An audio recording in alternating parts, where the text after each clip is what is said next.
If I'm coming in like way too hot in people's ears, just message in the private chat. It's already down a bunch, but maybe if you whisper a little more. So good.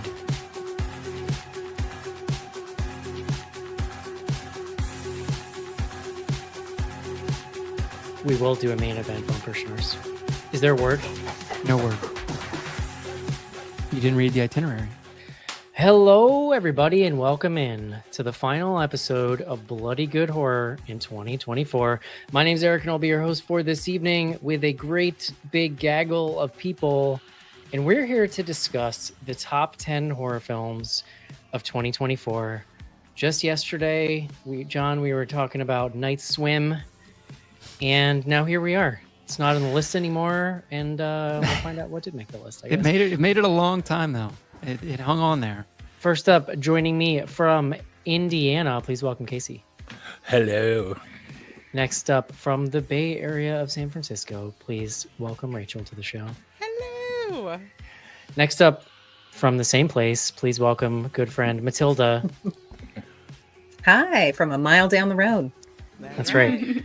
From the bucolic Pacific Northwest, please welcome Ariel to the show.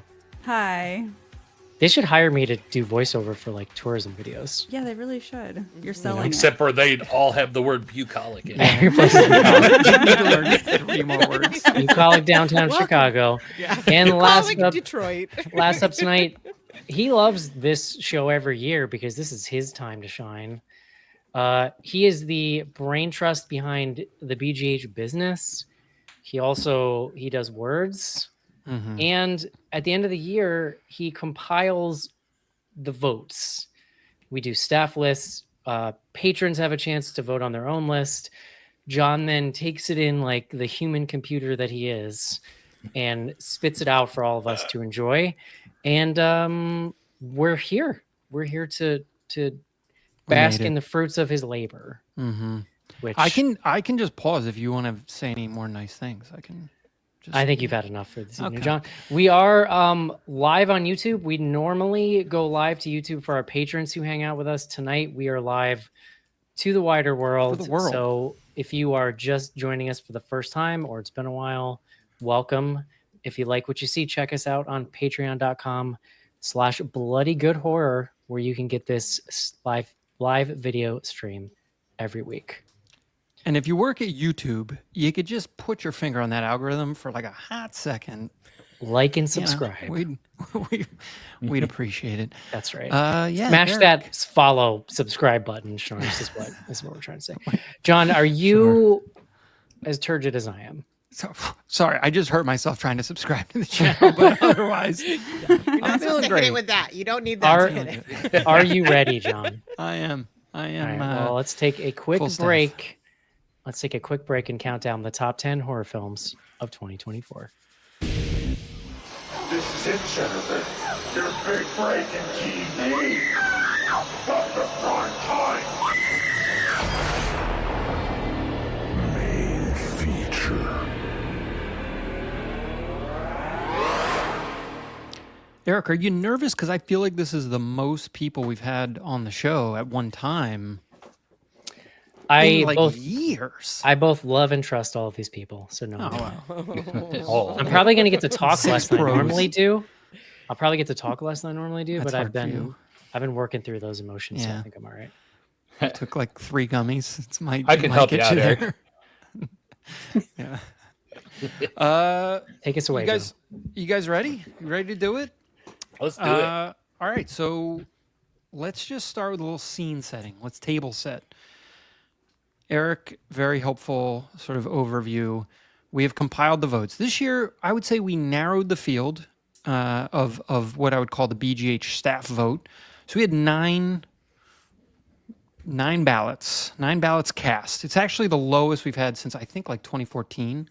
It's totally fine because they're very high quality ballots. So I feel great about the outcome. We had 34 total films receive a vote from the nine ballots. As Eric said, you get to pick 10. Helpfully, everyone picked 10. I appreciate. And I do a little math. There's not a lot of math. It's a little bit of math. And so what we're talking about here is the aggregate for the entire BGH community, BGH plus Zombie Girls community. And it really is. I mean, y'all are, you're 1/3 of the full vote coming from the Zombie Girls crew. Amazing. Not to mention, I'll just give a quick shout out. Caitlin, Plug It Up Pod, friend of the show, long time. She was on 2 episodes this year, I believe. And we had Joe Ferry, who guested on 3 episodes. He also turned in a ballot. And then our old pal, the professor, John Shelton, he got me about. I hadn't heard from him. I was a little nervous in my inbox this morning. John Shelton ballot, very, very helpful, very excited. And he and I, there was like 1 or 2 movies that he and I were the only ones that listed, and that made me feel good. I felt seen. Curious. Yeah. So we had 34 total Representation films receive a vote. It's a high number for this number of ballots. So as you guys know, I track this shit. We've been doing this since 2012. I should have said that probably at the start. So this is year 13. It is the highest number. It is the highest ratio of films to ballots that we've ever had. It tied 2014, I believe, was the last time we had this many different films across that many ballots. However, we only had 4 number 1s, which was the fewest we've had since 2017. Interesting. Whoa. Yeah. And a little bit of a preview. There was really 1 number 1, and then there was 3 people who picked a different movie. And it wasn't the same movie. So, yeah, it's going to be interesting. We're going to go on a little ride here. So we're going to start, Eric, as you said, there were 10 movies. It's actually 12. You know what? You got to draw the line somewhere. We're going to do 2 honorable mentions. The way this is, the way this is going to work is I'm going to give you the movie. I'm going to tell you how many lists of the 9 it was on. I'm going to tell you who of the voters had it highest on their list. And then one of you will be asked to present the movie and sort of just give us a quick kickoff. We don't need to go. We're not going to go crazy. We're going to just say a little bit about each movie, and we're going to keep moving. We got a lot of ground to cover today, so we'll see how far we go. I'll talk as much as I want to, John. Eric, I'm going to tell what to you, do. you are going to talk. You're going to get to present the 4th movie. So if you just sit tight, you can go. You can really run that. No, but obviously after Tired on you, Eric. after the presenter, like people, whatever, we can riff. Okay, so everyone's good. Can I get head nods? Just like, okay, cool. Just teacher, please don't call on me first. That's all. Yeah. So for That's our not how this first works, movie, Rachel. You don't get a choice. well, I'll just say we're going to go to Casey first for our first honorable mention. This is number 12, and I'll just say one more quick thing. It was a right skewed distribution this year, which is to say there was a long tail, meaning like we had a lot of movies get 1, 2, 3 votes, and so at the back end there were a lot of movies that were really close together, and the way I cut them is it was total points and then total ballots was the tiebreaker, and so it is what it is. Number 12, the movie is Strange Darling. Ooh. It was on 3 lists. Casey and Caitlin both had it at number 5. It was the highest it was on anyone's list. Casey, please tell us Strange Darling. Strange Darling was quite the surprise to me. It was one of those movies I started out with I had a range of emotions going throughout the start of the movie. We started out with the Kyle Garner opening, which was awesome. And then it started to get weird. And then we noticed all of a sudden that things are out of order. My old man brain's going, what the hell's going on? But once I fell into sync, I was really amazed on how this whole movie came together at the end. I think it's like intricately woven. I think it has fantastic casting in it. Our 2 leads, Kyle and I'm sorry, I forget the young lady's name, but they were both fantastic and carried us through this movie. And watching the twists and turns unrolled, I had a great time, and it was one of my biggest surprises of the year. You could have just said sexy fun time, and we could have just kept moving. No, I'm kidding. Fun time too. I had this on my list, so I think I was the 3rd. It was me and Casey and Caitlin. It's fun. It's a fun movie. it's not like horror in the sort of like most horror sense of horror, but it's a fun thriller. I went back and forth like because, as Casey said, they chopped it up. It has this like weird structure to it. It makes it more memorable. Like I'm gonna remember this movie in 10 years in a way that I might not remember a lot of other movies. Yeah, you I watch always this movie in the appreciate a correct order. movie. I always appreciate a movie that forces you to talk about kink, John. Oh yeah, well that Yeah, that too. I No, learned this some movie- things. So This movie, if you unraveled it all and put it together in the correct order, it wouldn't be as exciting of a thriller. No. But Still- you get the twists and turns in there, it makes it really unfold. It's nicely. an incredibly edited, well Yeah. edited film. Yeah. Sexiest movie about consent of the year and sexiest movie about pancake breakfasts. hell of a breakfast, hell of a breakfast. Yeah. That one actually rode at the top of my list for a good few weeks. Okay. Anyone else? Strange Darling. Okay. Number 11. And I don't know. I mean, I would say people might be surprised. Like, look, I think people might be surprised as we move through this list, like where some of these movies landed and what movies didn't make the list, because it was a very deep field, as I said. This movie was only on 2 lists. It was Matilda's number 2 movie, so I'm going to be kicking it to her. Oh. It's I Saw the TV Glow. Oh, yeah. Oh, yeah.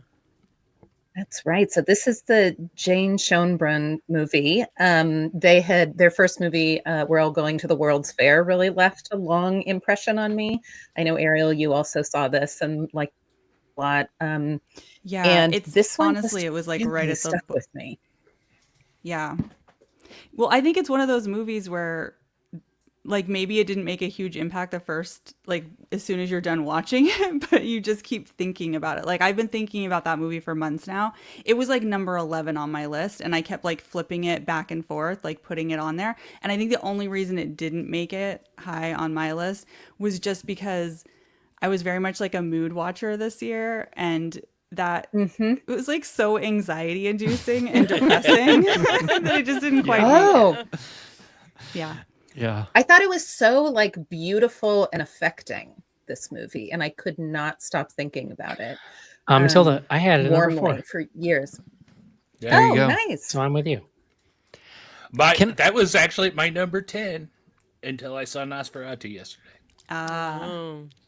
We're working our way, Casey. Just relax. I'm just saying, it made some changes. Can I ask a question? I was flipping through, I think, Netflix the other day, and there was a show called The Pink Opaque. Wait, what? Wait, what? I'm like almost positive I saw something called The Pink Opaque on a streaming service. I don't know if there's a show, but it is a Cocteau Twins album from the 80s, which is where the name comes from. I didn't realize that. Did you Okay. see all According- 3 zombie girls' eyes light up when he said that? It's like the Eric? Eric? Pink, you say.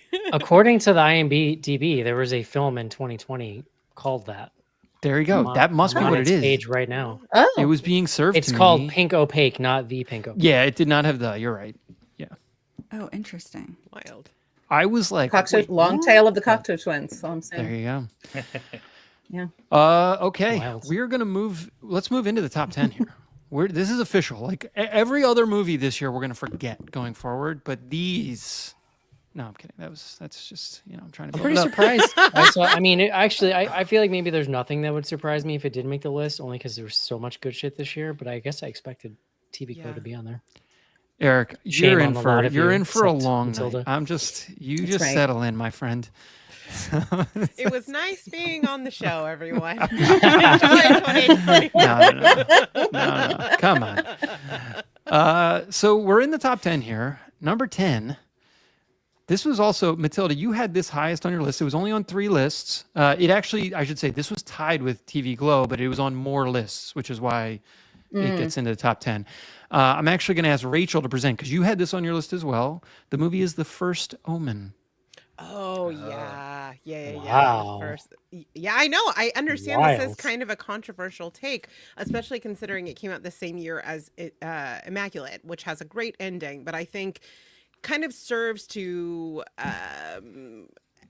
add context to why I think that this is the better film. Is that one is incredibly beautiful, but it until the very end she's so objectified, whereas this film it covers a lot of the same sort of themes and ideas, but does so in a way that allows her to be much more subjective. But no, I love this movie. I think visually, I loved the nods to sort of the 70s filmmaking. I think in a year where we're feeling a lot of anxiety and pressure around bodily autonomy, this one went after those themes in the most unflinching and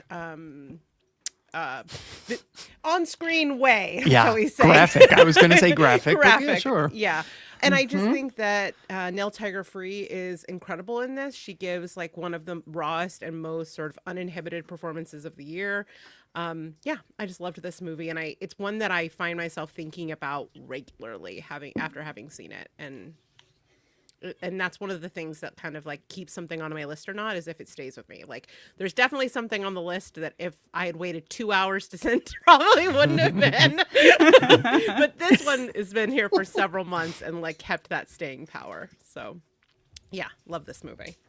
Was shocked when you guys didn't like it. Yeah, that is weird. It's really good.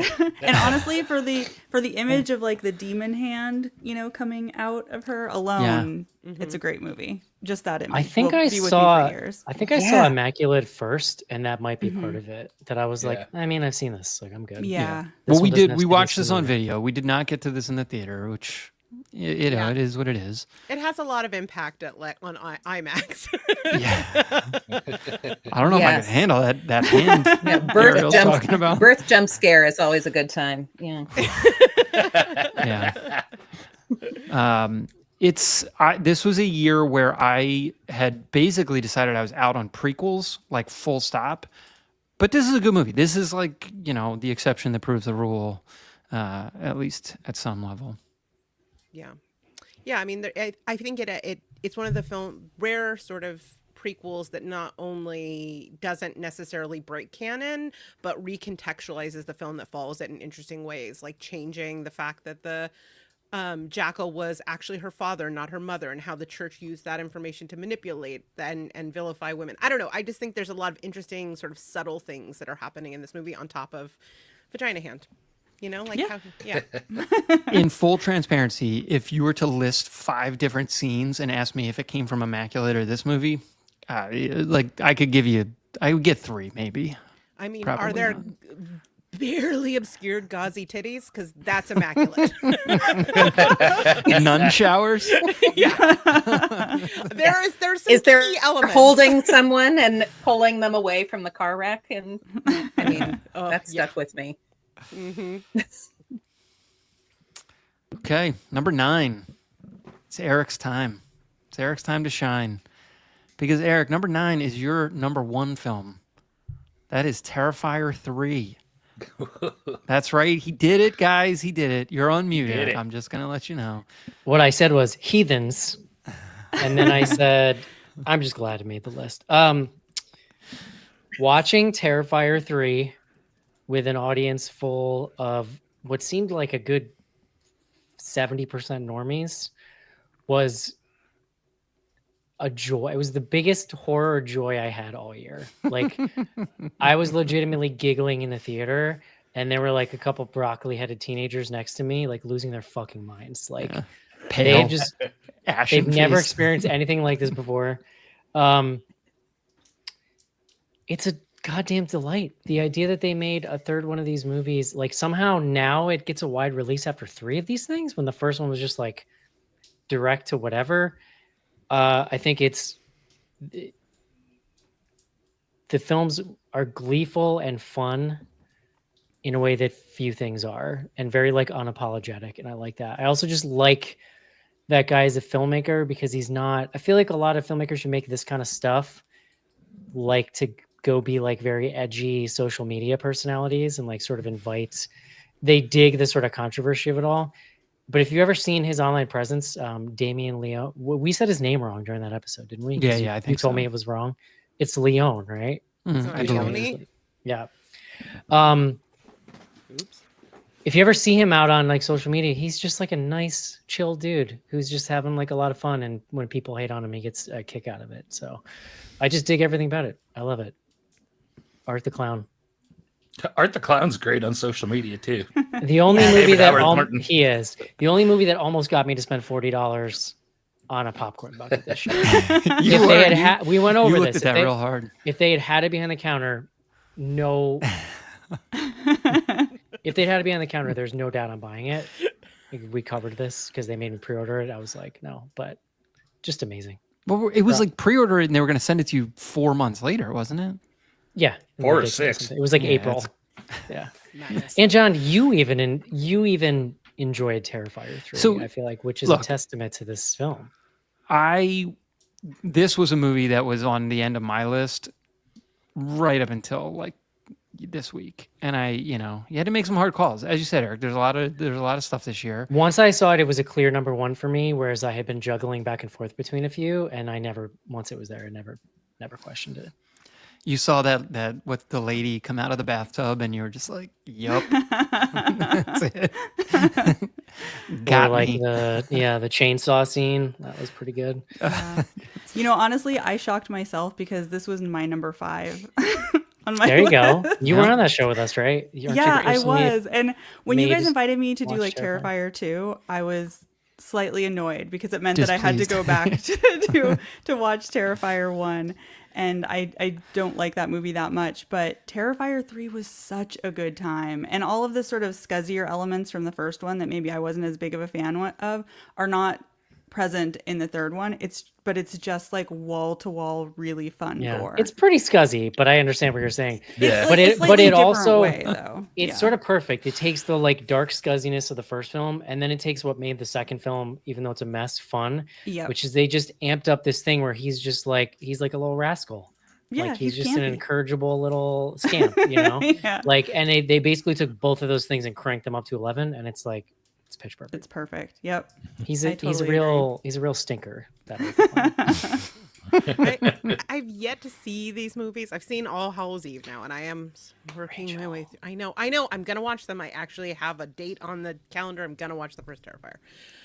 But what I did enjoy was sort of like the pop culture zeitgeist takeover, and part of that being everything in 2025 the internet has decided has to be super horny about. And so watching the actor that play Art the Clown discover that the internet was horny for him was, even as a non-fan of the series, delightful to behold.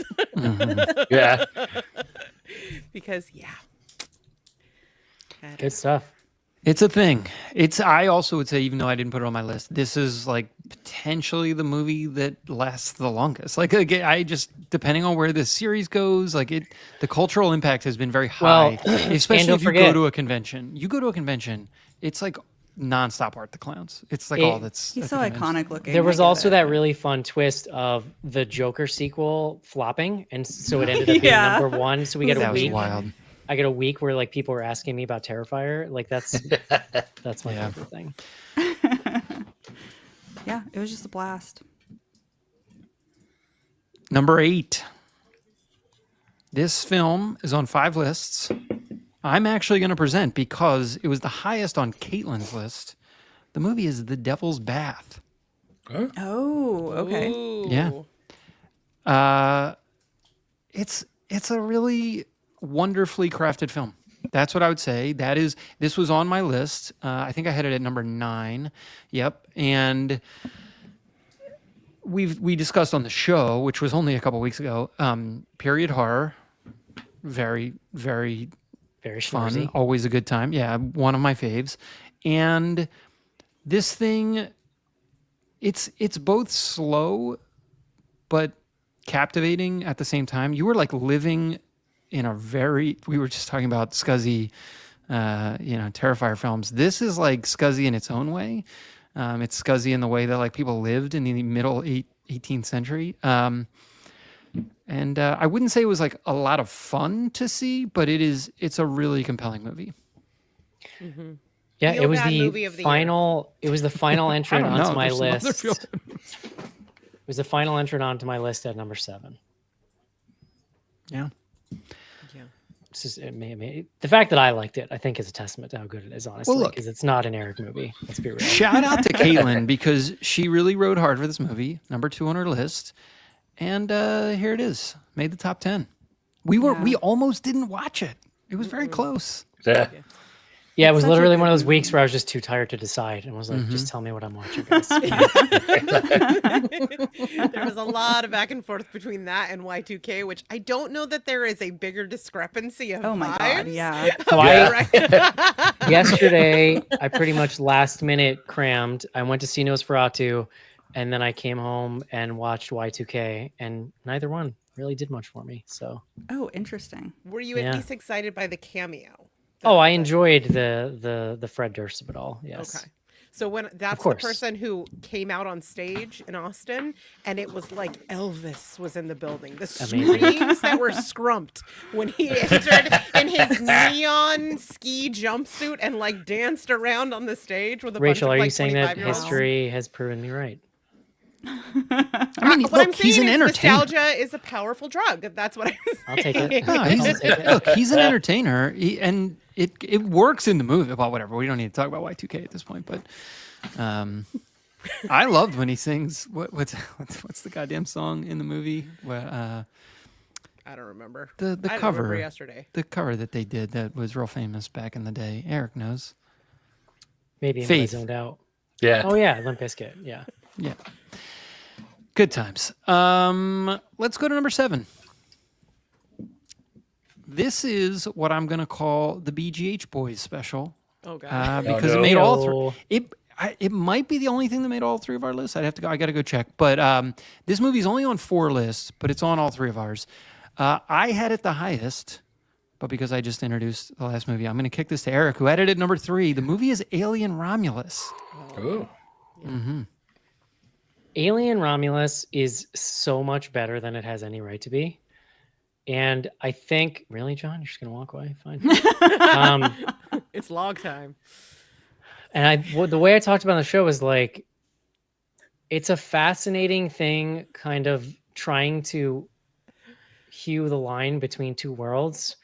Those being like the Ridley Scott prequels and the attempt to sort of do something else and bring back old fans, bring in new fans. It was like, part of the reason why I loved it so much, clearly, like I was not prepared for how much they were going to embrace that prequel mythology, which I really love. But even if you're not into that, like it's just really good as an Alien movie. It sort of takes all those concepts from the first 2, the scares, the like design, and it just does it all really well and then like amps everything up.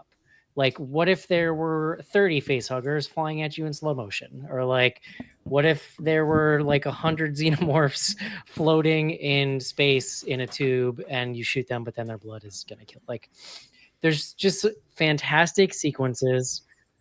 It also gives us a really, I think, kind of tantalizing image of life outside of one of these ships where we get to see this little mining colony.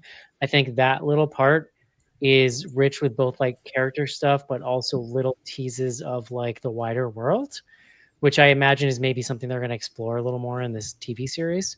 So I think it kind of managed to me to be like everything to everyone in a way. I mean, it's not flawless, but like it is fun. It's scary. Rachel, About like, everything she's to almost having an everyone, aneurysm. Here's the thing. It's great. The knock that everyone leveled at this movie is that it was sort of like fan service and like it repeated It's got a couple lot. one-liners there that just don't need to be there, really. Yeah. Guys, it's fucking fun. Like it was easily the most fun I It is had in the it's a movie very theater, fun movie. like Yeah. bar none. I just had such a great time, and in a movie year that was like very deep and sort of broad, like this, it was just one of the favorite movie watching experiences that I had. Yeah. I And think, well, this Kaylee Spaney, is that how we say her name? I think so. She's in Civil War, very good, different film for sure. And then this is like what it was like a month later. This movie, I feel like maybe it was a little more than that. Just kills. I just think she's great. I think the performances are all really good. Fede, he knows what he's doing. Like he's, you know, look. I also love the guy who played the android. I can't remember his Yeah, name off the top of my head. Yeah, He's he really was good. good. their relationship is a nice like kind of anchor to that film. And if Terrifier 3 was like my biggest horror moment of joy this year, my second biggest was when that goddamn human engineer baby popped out, and I was like, oh, look at that weird little dude. I just love all the shots of the spaceship like crashing into the Such a fun visual. the like rings. slow motion sliding towards Oh, the yeah. rings. Yeah. So good. It's just Yeah. good old fashioned entertainment. I thought it was a lot of fun. I think as a sci-fi horror film, it's great. There are really great set pieces in it. There are some interesting characters introduced. There are shots that are beautiful. I thought about it, was crazy me that I wasn't putting on my list, but I think what I was feeling at the time that I wasn't able to like really get into was that it was just missing like some heart and some depth that I wanted from an Aliens film. I don't think it's by any stretch the worst film in the franchise, and I'm excited about the path it forges forward. I am really interested in that. I don't know that I want Fede or the screenwriter who wrote it to be in charge of that path forward. Serious question though. Does just plainly textual, like what's in the film, does the original Alien have either of those things, like depth or heart? Yeah. Yes. Yeah. And yes, Yeah. times a million. I don't see how it has Yeah. that in ways that this didn't. What are you talking about? Like it is this whole. It is a no. Let's not do this. I can feel my blood pressure rising. So let's just. I'm actually flashing back to the I feel conversation good. we had during the episode. All of a sudden, Yeah. I'm Oh, like, yeah. oh yes, Rachel did. Like get my upset face with is us. getting red. I actually just watched it for the first time like 3 days ago, and then listened to the episode you guys did, and it was pretty funny. Rachel really was like apoplectic, and John was just like, I don't get it. That's a problem. Welcome to the year ender, Rachel, where we It dig up had all the aliens years most in it. uncomfortable Yes. arguments. No, I mean, here's the thing: is like I kind of agree with both of you. It is really fun in a lot of respects, but I Yeah. do see the issues that Rachel has with it. I also think the CGI is garbo in this movie. Really? I saw it in Yeah. IMAX and I thought it looked really good. I was could in see RPX, sometimes I that stuff think. doesn't translate if you're watching it small. Like if they don't do more work, sometimes the translation to screen, like to a TV, might not be as good, or it just like Yeah, can I be more mean- obvious sometimes. Or There maybe was it's just like a okay lot to of rubber criticize this going on, movie. you know. This is my I number mean, two. I also is what think it is. like It it's is your number number two. two. That is Okay. correct. I think the brother, the guy who plays him, is amazing. He does such a good job. I do think there's like a weirdness going on with the fact that his like defect as an AI essentially gives him like an intellectual disability. What I appreciate at the end is that in order to gain his humanity back and to help his sister, they have to take out the intelligence chip and put back in his original one. But that beginning bit of like the explanation bothered me. But maybe I'm being like too sensitive about it. I don't know. Yeah, that's fair. Some people like to enjoy movies, and That was Sorry, so I much gotta- better than what I was going to say. I look forward to having that Fair enough. conversation again if we get to Lisa Frankenstein, John. well, look, we may get there.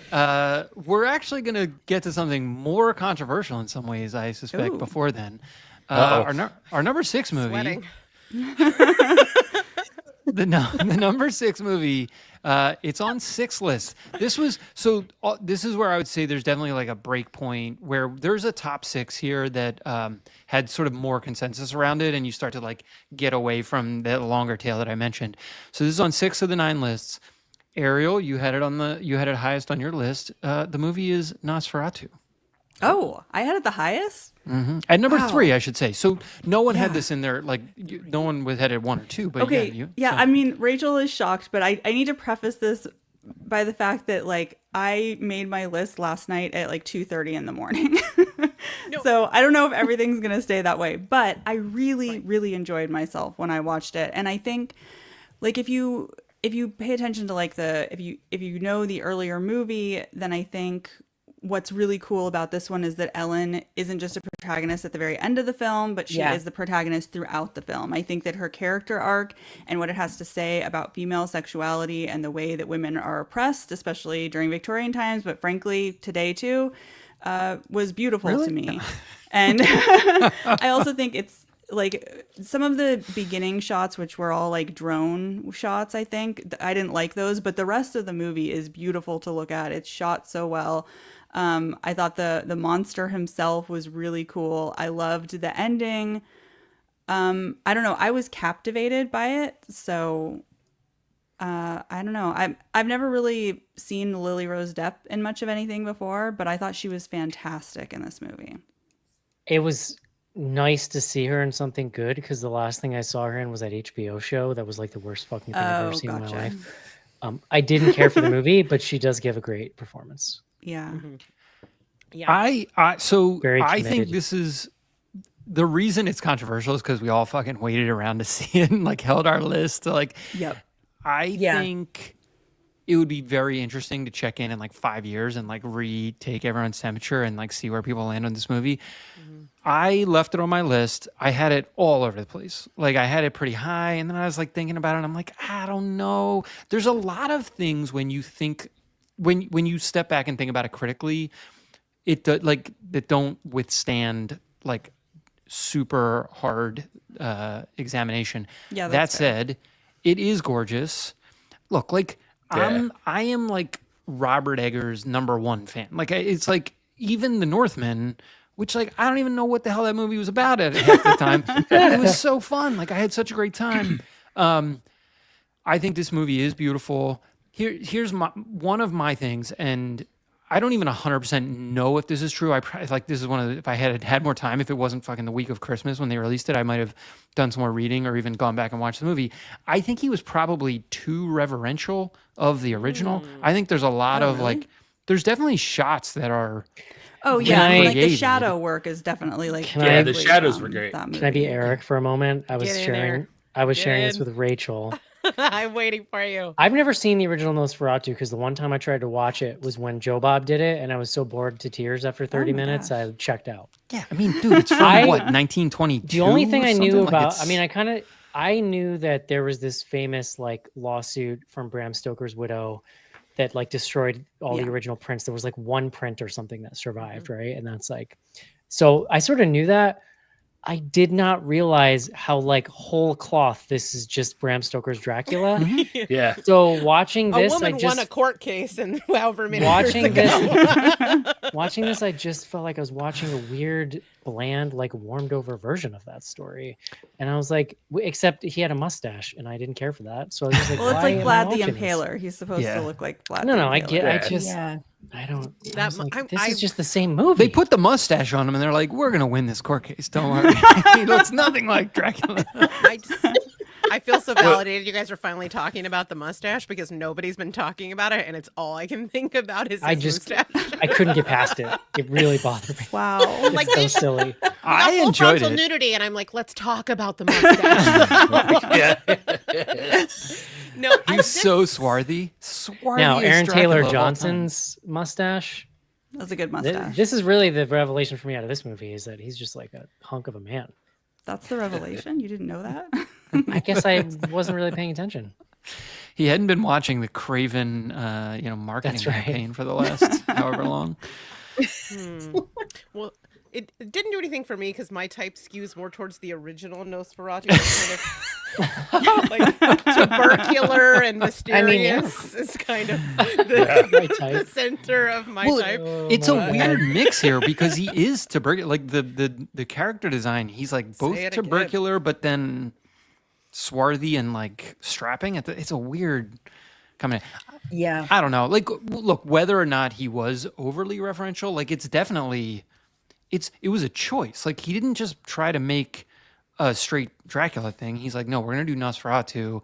It is paying homage to that film, and Yeah. Yes, I think plot wise it largely sticks to the original and Yeah.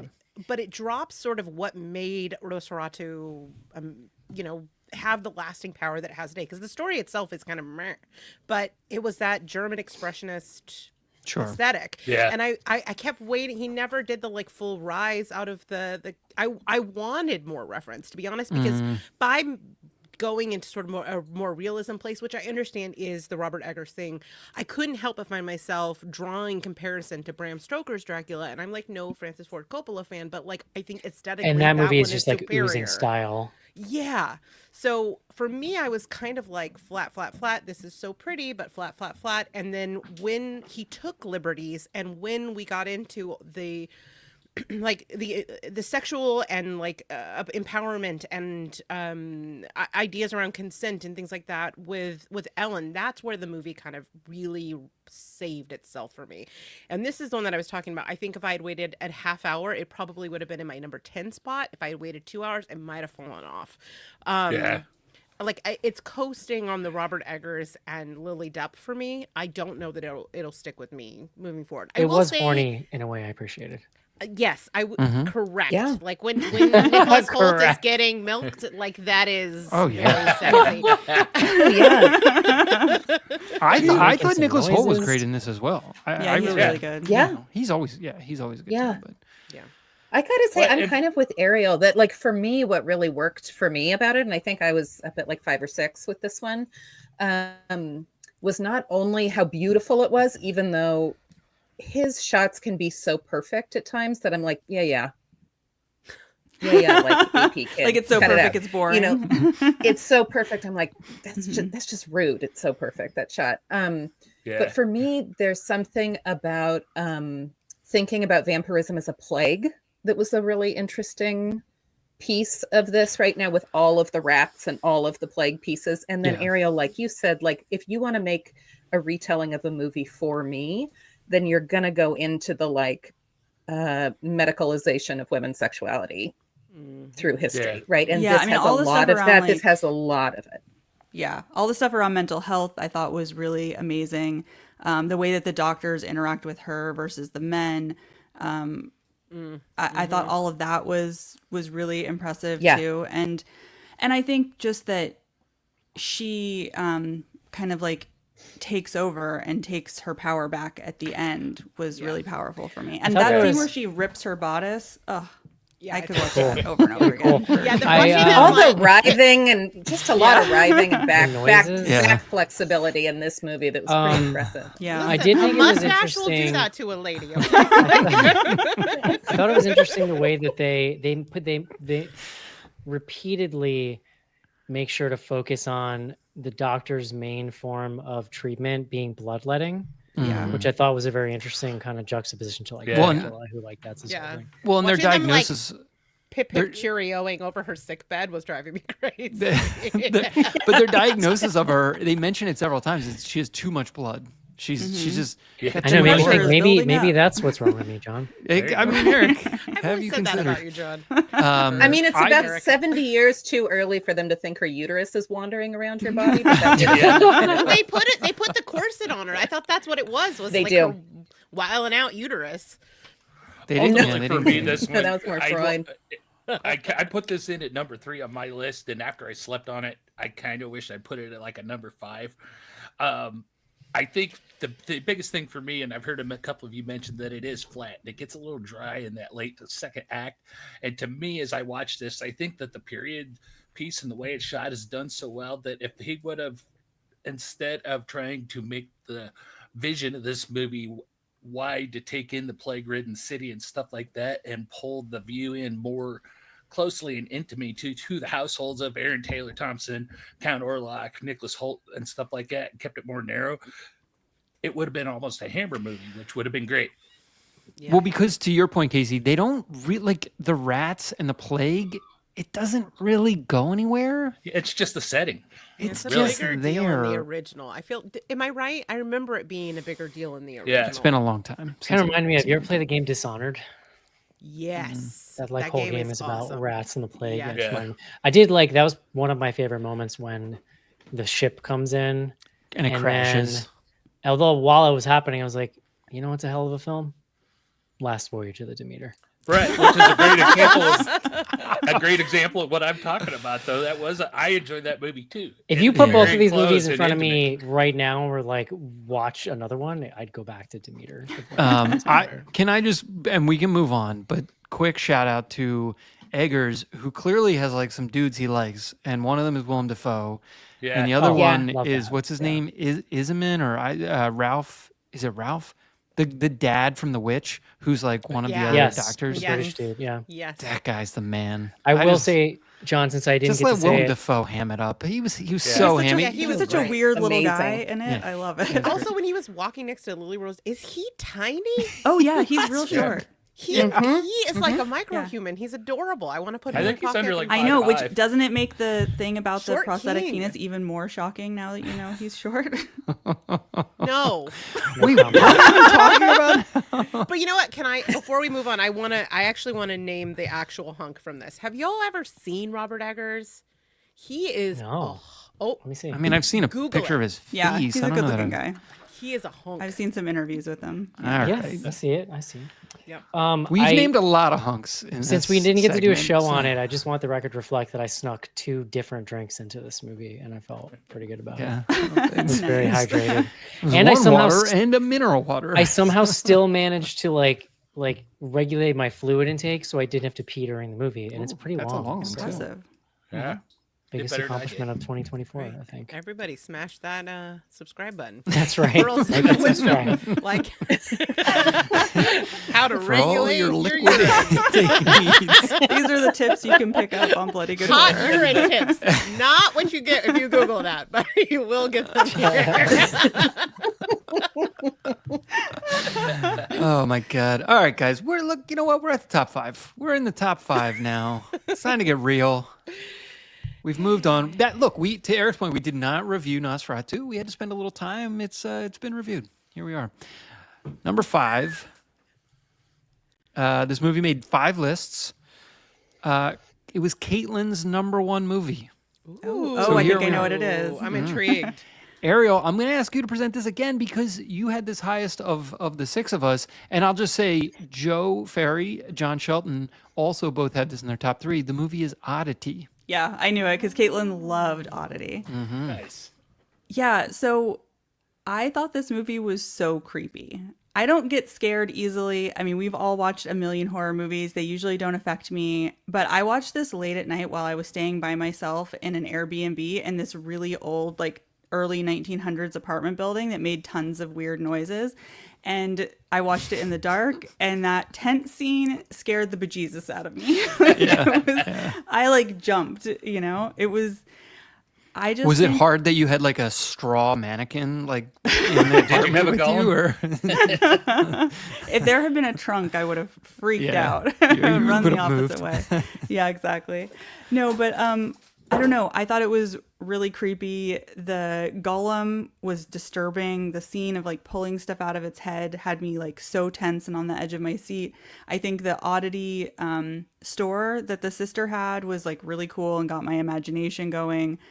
I liked the catharsis at the end too. And so even though unfortunately like, you know, sad things happen, I did appreciate like that people got it in the end who deserved it. So I don't know. I thought it was really fun. But honestly, if it didn't have like a couple scenes that just really got under my skin, it probably wouldn't have made it as high on my list. I put it at number 6 just because it is so rare for me to feel that like spine tingling scare that when it happens, I'm like, yes, you know? Lots of people in the comments saying this movie scared the poop out of them this year. So jealous. I didn't get this experience. I think it got overhyped for me because I was standing behind one of the filmmakers in a line and they were talking about it and everyone was telling me how scary it was. So I was getting hyped and I'm so envious. I think I was in Yeah. a mood that day. I don't really remember. Yeah. No, get out of here. That never Please, happens. please. My mind was extra blown when we found out that Carolyn Bracken played both twin sisters. That is so funny to me that you Yeah. guys didn't realize. I had no that. idea. Absolutely no idea. No. Yeah, it was partway They through just our have different episode. hair. We're all It's the like, same whoa. lady. Well, me. We should all just wear wigs the next time. I didn't and see even if they stop can't and tell go- us apart anymore. I didn't even Probably stop were. On a and pink think. wig. Yeah. Like I didn't even stop and think. Oh, they look alike. Like didn't They even were register. twins. It's so funny. It's in the narrative of the film. Yeah. So this movie did end up making the end of my list. It's one of those ones that Wow. I will remember for a long. I mean, there's just some moments, and that fucking doll. I mean, the golem, whatever it was called, is so weird. So creepy. It's so weird. It's sitting at that table like half the movie with its mouth open. It's very strange. So Yeah, for me, the fact that it doesn't move and it's just there in the background for so long is what started to get under my skin. Well, they do a great job. I can't remember the director's name with the different. They frame some of the shot. I mean, maybe the cinematographer, but yeah, it's a lot of fun. The patrons will have their say on this one. Is all I'll say. Preview. Okay. So. Damien McCarthy's director. I will say, if you liked this and you haven't seen his first film, Caveat, that is also really creepy, and it's on Shudder. Oh, I like that. Recommend. Put it on the list. Let's move to number 4. Here it is, guys. Everybody just, strap in. Oh no. The movie is on no. it's on 5 lists. It was Ariel's number 1, but because she's presented a couple, I'm going to let Rachel get in for her number 2 movie, Lisa Frankenstein. Yeah, this is a movie that I came on the show hot to defend. And I was so delighted when Eric was team sanity on this one. All in. There's just some I think everybody can identify with this feeling of like there are some screenwriters or filmmakers or artists that just kind of make things that are on your frequency. And for me, that's Diablo Cody. I feel like nobody writes in the voice of girlhood in the way that she does. And what it unlocks in me and what this movie unlocks in me is a part of myself that I feel like I did not. She revived a part of myself. She, it was dead and now it's undead. I don't know. That's like not cynical or jaded. It took me back to the same kinds of feelings. Yeah, that's and definitely emotions. part of what I enjoy about it. Yeah, that I had when I watched The Heathers or when I watched The Craft or, other like problematic John Hughes movies when I was a kid. And it's not that you could say, oh, they don't make movies like that anymore. They don't, but to not only have kind of gone back and reinvigorated that kind of nostalgia and to do it in a way that still evokes those same kind of emotions feels really special to me. In the same way that you love Oddity because it really actually scared you, this movie was, to me, the most joyful experience I had at the movies all year long. Yeah. I love this movie, and I think Catherine Newton is a star, and I think I love her. This was Yeah, like she's I've a always great liked actor. her, but this was the movie where I'm just like Love. all in on it because she was also in Abigail this year, which I enjoyed a lot too. Yeah. I just it's just delightful. It's like very sweet. It's very funny, very earnest, quirky. It's got a whole color palette. It has all of the colors in a very like late 80s, early 90s way. Like it just looks like a film from that era. Yeah. Really clever. I mean, I unironically love Juno and always have. And so I think there's something about her that is on my wavelength that I enjoy. And it was kind of a feel-good story. It was kind of fun to see her come back to the genre. I think it was Zelda Williams directed, right? Yep. Yeah. Zelda Yeah. Williams. Who I think Robin is Williams' daughter. really talented, has a lot of potential. Catherine Newton, this dude, what's this guy's name? The guy, he's Cole Sprouse. Cole Sprouse. he does a fantastic job with basically a Right? completely wordless Non-verbal. Yeah. Yeah. nonverbal role, just Yeah. like really fun physical acting between the two of them. Carla Gugino is like the crazy mom and the step, like it's just great. It's like an old school late 80s horror comedy. When they sort of like Right. Without when- the problematic bullshit. when real horror films are like when like just pure horror films stopped hitting the box office. So everything that came out kind of had this silly, goofy romp kind of vibe to it, like 88, 89. That's where this kind of feels for me. And I rewatched it recently and it super held up. I ended up like bumping it back up my list. Yeah, I can't say Yeah. anything different than Eric and Rachel, but this movie was my number 1 for a good half It's of the year delightful. this year, and it came in number 2 on my final list. It got beat out by 1, which I don't think is going to be a huge surprise to anybody, but yeah, it's a blast. And more than anything, like they were saying, this movie hits that 80s, late 80s comedy or even comedy vibe. It's just a rollicking bit of chaos, and they kind of nail it in every aspect, and it's just a blast to sit through. It's fun and it makes you feel good because it gives you so much nostalgia, and they do it right without like insulting you with it. Yeah. Oh, that's such a good point. I mean, yeah, this was my number 1 because it is so much fun. I just had such a good time. Like I smiled through the whole movie. I've seen it multiple times now, and I You know, just I love it. forgot. Go ahead. What?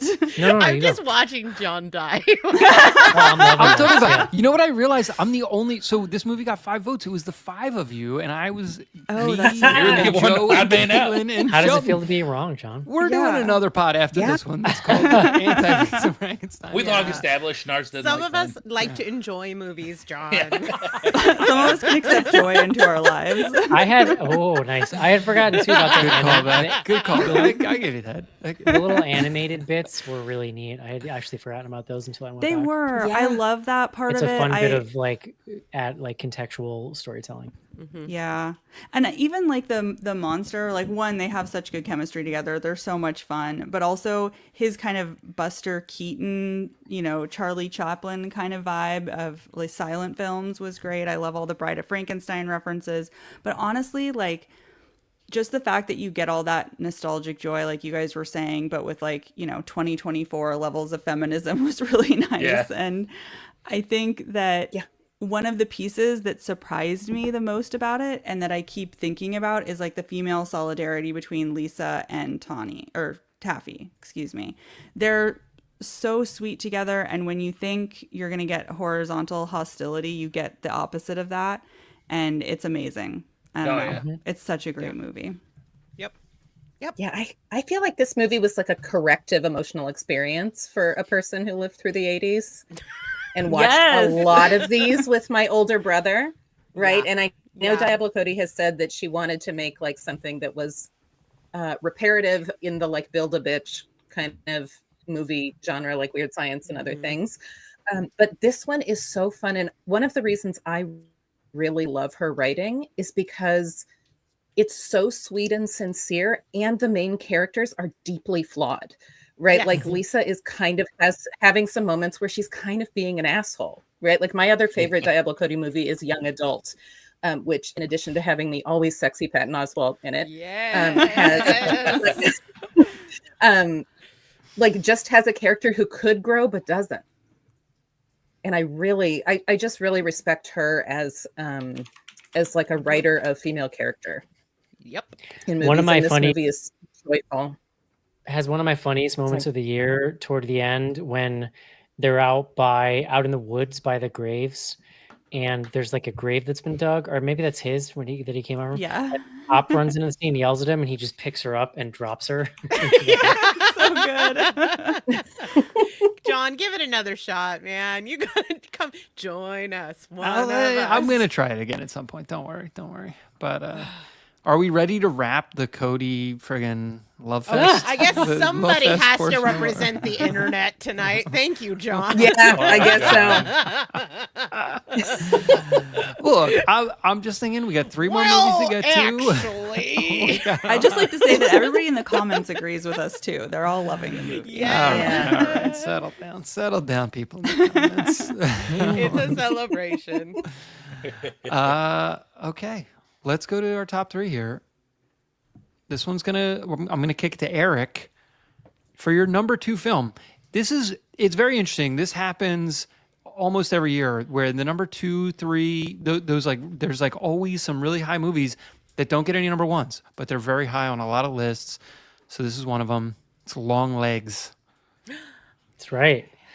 I had this on top of my list pretty much. I think Alien Romulus was up there shortly.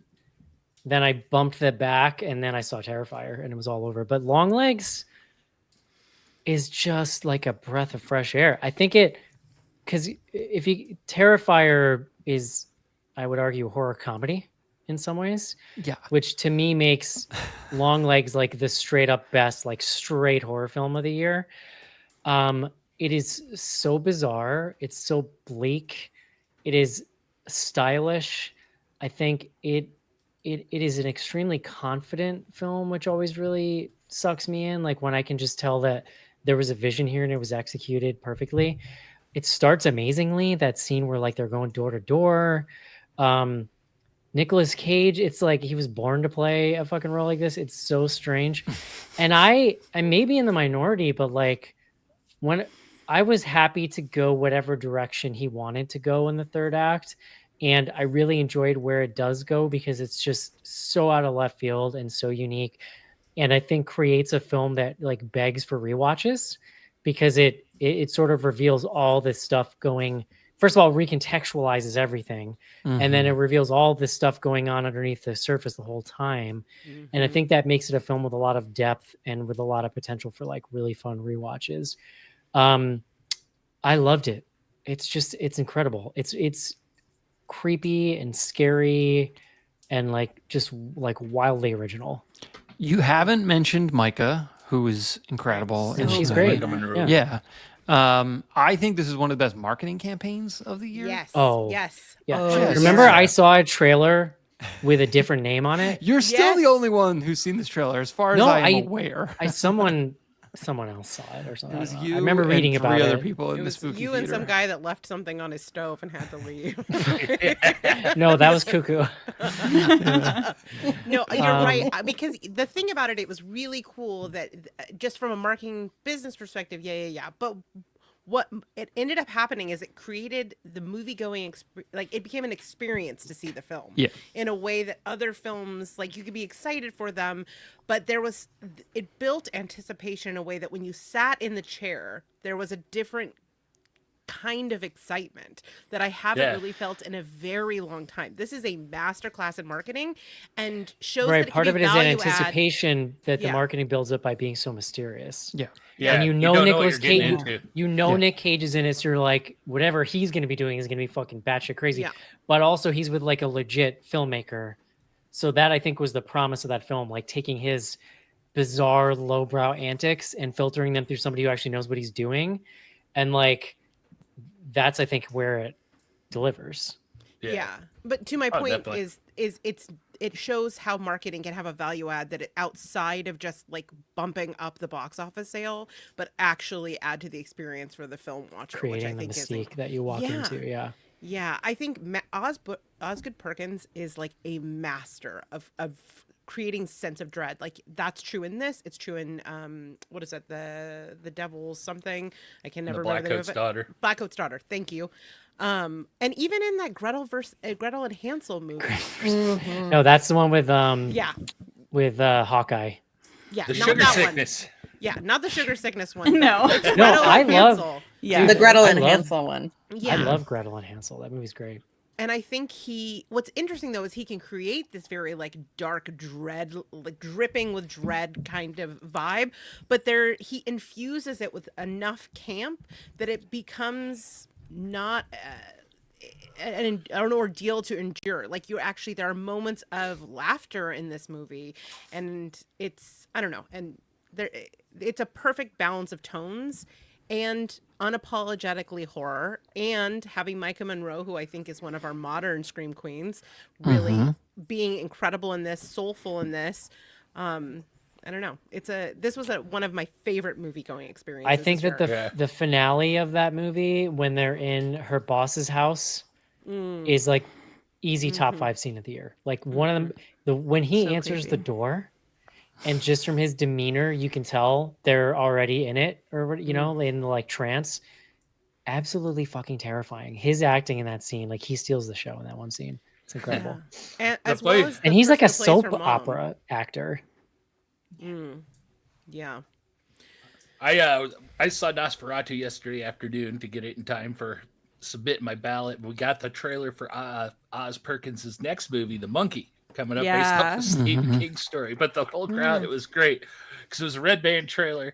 People are watching scenes and then it's cutting in with like the director name and stuff like that, and so they're seeing gory scenes, ooh, and then it says directed by Oz Perkins, director of Longlegs, and the whole theater went, oh. We didn't even mention Alicia Witt as the mom. She's amazing, and I think you just mentioned her.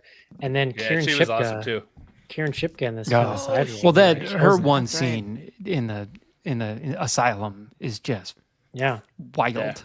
Yeah, especially when you start piecing together what's happening there with like Oh, what yeah. the things she's saying sound crazy, but once you understand like the way the doll works, it's so cool. So good. I kind of want to watch it again, but I don't want to watch it alone. I'm not watching that shit. Yeah. I'm not watching that shit at my house. Is it streaming right now? Anyway. This is like Yeah. I might put this on Yeah. the list for this week. Yeah. Caveat I mean, and what's Longlegs. fun is the rewatchability. To your point, is finding all of the moments. There's all these little moments where the devil shows up that I completely missed the first time. So going back and kind of doing the treasure hunt for the devil is a ton of fun too. So it is very rewatchable. Joe mentions the aspect ratio changes. Yeah, also really great. Yeah. And yes, That was- Blair Underwood was amazing in it too. You're right, Caitlin. That's the soap opera actor that Yeah. Eric was mentioning earlier. Poor Blair. Number 2, guys. We got 2 movies. We got a lot of content. We're gonna still get through here. So many things didn't make the list. This is I know. What a year. This was a rough year. Yeah. Look, we're gonna do. I even saved some time at the end. We're just gonna say some movies. We're just gonna say their names, and people can have their say on things. Gone with the Wind. No. Number that's 2. not what we're doing. Okay. Number 2. This was on 8 lists. Both number 2 and number 1 made 8 lists. Number 2 was the highest position. It was number 3 on Casey, Rachel, Joe, and Ariel's list. Casey, I'm just going to ask you to present. The movie is Love Lies Bleeding.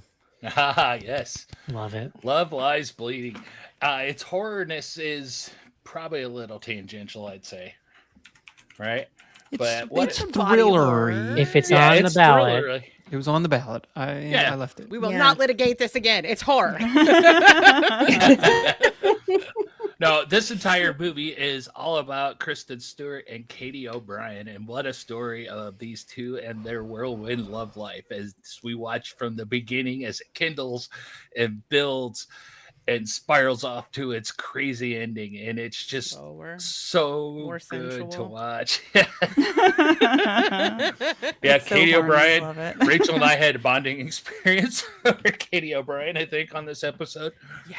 Yeah, But everybody carries this movie lies solely on their shoulders, and they pull it through masterfully. And there's the scenes that we watch them go through as this movie unfolds are brutal to watch. There's some brutality, but the message underlying it and the love between these two and the journey they take is just, it draws you in so deeply that you're kind of on the edge of your seat throughout the whole way just to see what happens to these two, because by God, you like them, but you know it's not going to be good. Right. Yeah. Right. yeah.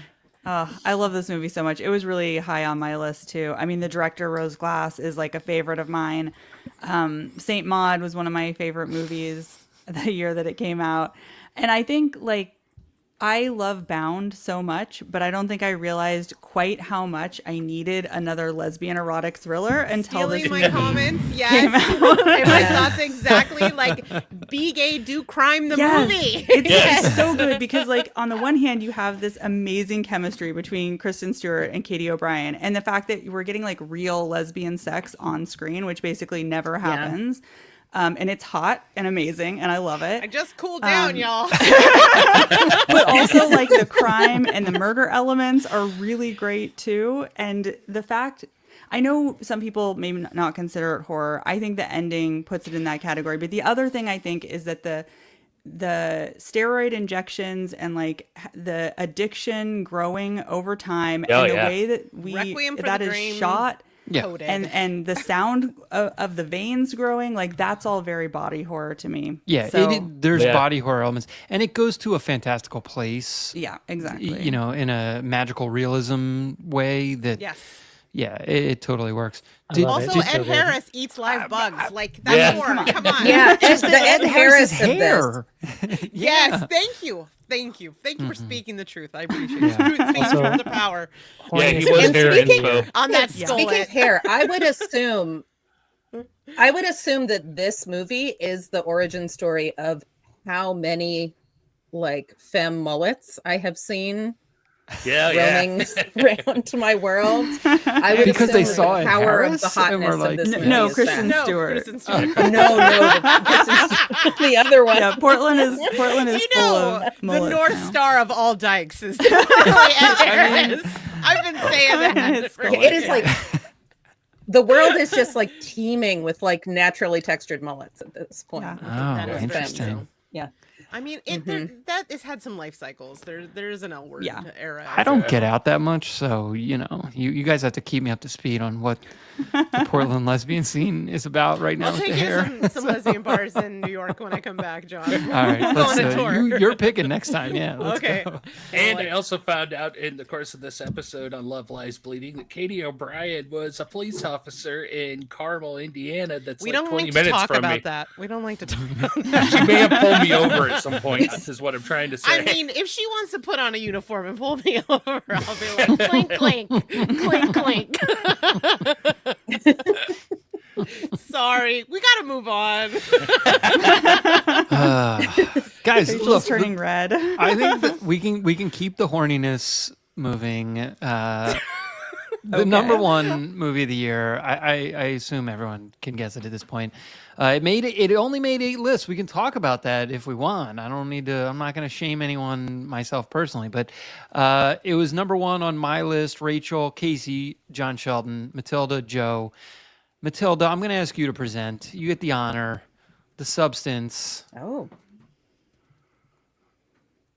Yay. Yes, well, this was the Coralie Farge body horror, like extreme body horror that made me want to move to France. Like something is going on with the French feminist film directors Yeah. that I am interested in what's going on for them.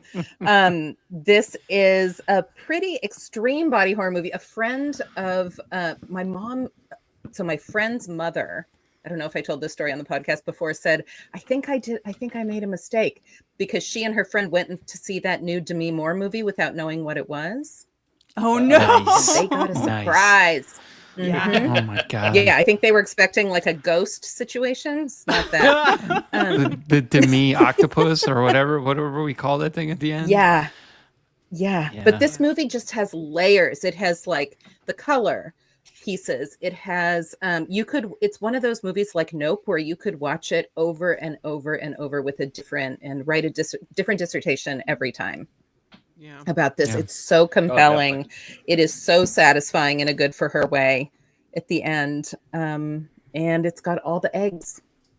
Who Yeah. doesn't love it? Yep. Eggs and a fire hose of blood. You gotta love Matilda, it. I agree 100% with Matilda on those aspects. These were all great and made this movie so much deeper than what it could have been without those elements and gave it such a good story.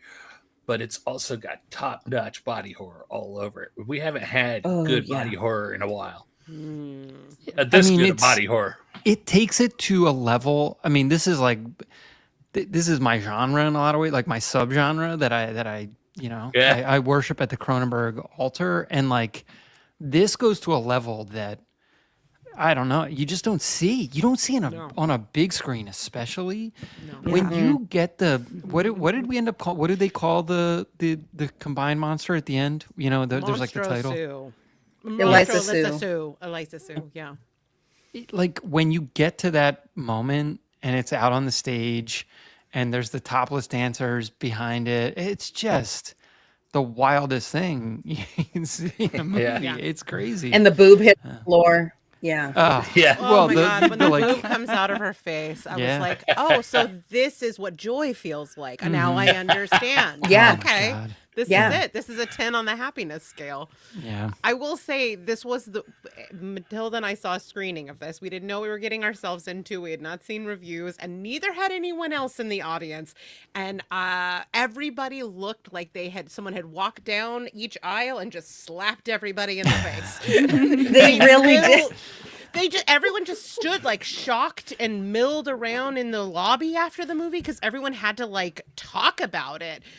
They were so, except for the one dum dum that was like, "This is like a Rob Zombie movie." We were like, "Get out! What? Get out!" Yeah. I mean, what's interesting is this movie is incredibly confronting and an amazingly biting satire, but it's also like a filmmaker's film. Like it's so artistic, but also referential and also wildly creative and feminist in the truest sense. There's just so much happening with this movie. I just think that like you said, there's something in the water in France, but I do feel like this year Coralie Bourgeois is like redefining what it is to be a filmmaker, a horror filmmaker, and a female horror filmmaker in a way that is really, really exciting. Like the level of transgressiveness in this is incredibly intense, and it also speaks to like the horrors of womanhood that are not related to reproduction, which I think is an important conversation to be having, especially this year. But there is so much more to us and our lived experiences. So to see her kind of going after beauty standards and the way that we are both like trapped and complicit in it in this Grand Guignol style way of telling the story was it felt like a releasing. So I released something watching this, like a scream that I didn't even. There was like a boob holding. that you dropped out of your face. I told you that in confidence, John. I'm sorry. You're right. Jesus, one titty falls out of my face, and you gotta tell the world. Yeah. It's a movie. I was so excited when it got a bunch of Golden Globes love because now I can like recommend it just like willy-nilly. Like it was definitely a movie where I was like, I don't know, where do you land on, blood spewing out of random orifices onto a crowd of people? And people are like, I don't know. That shrimp eating scene, they'll be fine at the end. Oh God, that shrimp eating scene haunts me. Yeah. No, that's fair. Yeah. It's Such good a times. Good movie. It's a great fucking movie. Good choice. Do we put Eric on the spot and just ask him why it didn't make his list, or what? We don't have to. We can just move on. We could move on. Not at all. I mean, it was my number 2. Lisa Frankenstein was the only thing that beat it out, and they were basically equal. There was a lot of consensus this year, except for one person. Is all I'll say. Come on, Eric, pump it up. You got to pump it up. I'm not going to yuck anyone's yum. All right, fair enough. So that's it, guys. That's our top 10. I'll do it really quick. The Substance, number 1, Love Lies Bleeding, Longlegs, Lisa Frankenstein, Oddity, Nosferatu, Alien Romulus, number 1 in my heart, The Devil's Bath, Terrifier 3, and The First Omen. It's a good list. Hell of a list. 6 directed by women. Just want to put that out there. Nice. I know. 6. Rachel. The numbers getting bigger. So every finally, single we year. can put this whole feminism thing to bed. Yeah. Solved. We Well, solved we did. We're sexism. done, guys. And For the record, Rachel, I had ISS snuck back onto my list at the last I'm moment. so proud of you, Eric. Eric, we're not at the Ally. say some movies part yet. You were going to be able to say some movies. Don't All right, worry. We're John, gonna let we you- got to take a little break here, but tell me, what do we have left on the other side? All right. Well, you want to take the break now? We got to do our patron top 10. I would like everyone to talk about the movie that was highest on their list that we did not already discuss. And we're just going to do some fun stuff. The fun stuff fight section. again. All Oh right. no. On the other side of the break, we got a bunch of data. Mm-hmm. We got Patreon top 10 and a bunch of other fun stuff. So, best horror movies of the year ongoing. Stay tuned, and we'll be right back. Eric, are you just saying you need a nap? Is that what's happening right now? Is this... Send feedback to Eric, info you know at that meme I sent you the other day? bloodygoodhorror.com. Are you mad at me? No, I cleaned for Join 7 hours. Patreon to get Just- back episodes. Well, your and house much looks really more. nice. Patreon.com/. It was a Christmas disaster. We did get the tree down today, which I was very excited about. Oh, it's already down? Well, although because we left the city, and so then it's like we would come back. So. I forget the trials and tribulation of being a multi-homeowner. And we're that's back. We're back. John, what else you got for us? All right, let's talk really quickly. We're gonna do this is like a speed round. We're gonna do the top pick from each person's list that we have not discussed, that didn't make the final cut. So I'm gonna go to Rachel first. No. Ray, what? Look, you can think of this as like you have to defend a movie, or you could be like, hey, let's celebrate a movie that I loved that we didn't talk about. Rachel, number 5 on your list, Smile 2. I suspect it to be a little column A, a little column B. No, I really loved this movie. I feel like it's a rare thing for a sequel to surpass its predecessor. But this movie really did that for me because I think moving the action from mental health into pop stardom makes a lot of sense for thematically. And I just found this movie really scary. I didn't get the scares out of Oddity that I'm very envious of other people, but this one actually got me together in a way that a film has not in years, and was delightful because I didn't think that I still could get scared by a horror film. So that in and of itself definitely elevated it for me. I also think that Naomi Scott gives kind of the Toni Collette performance of the year.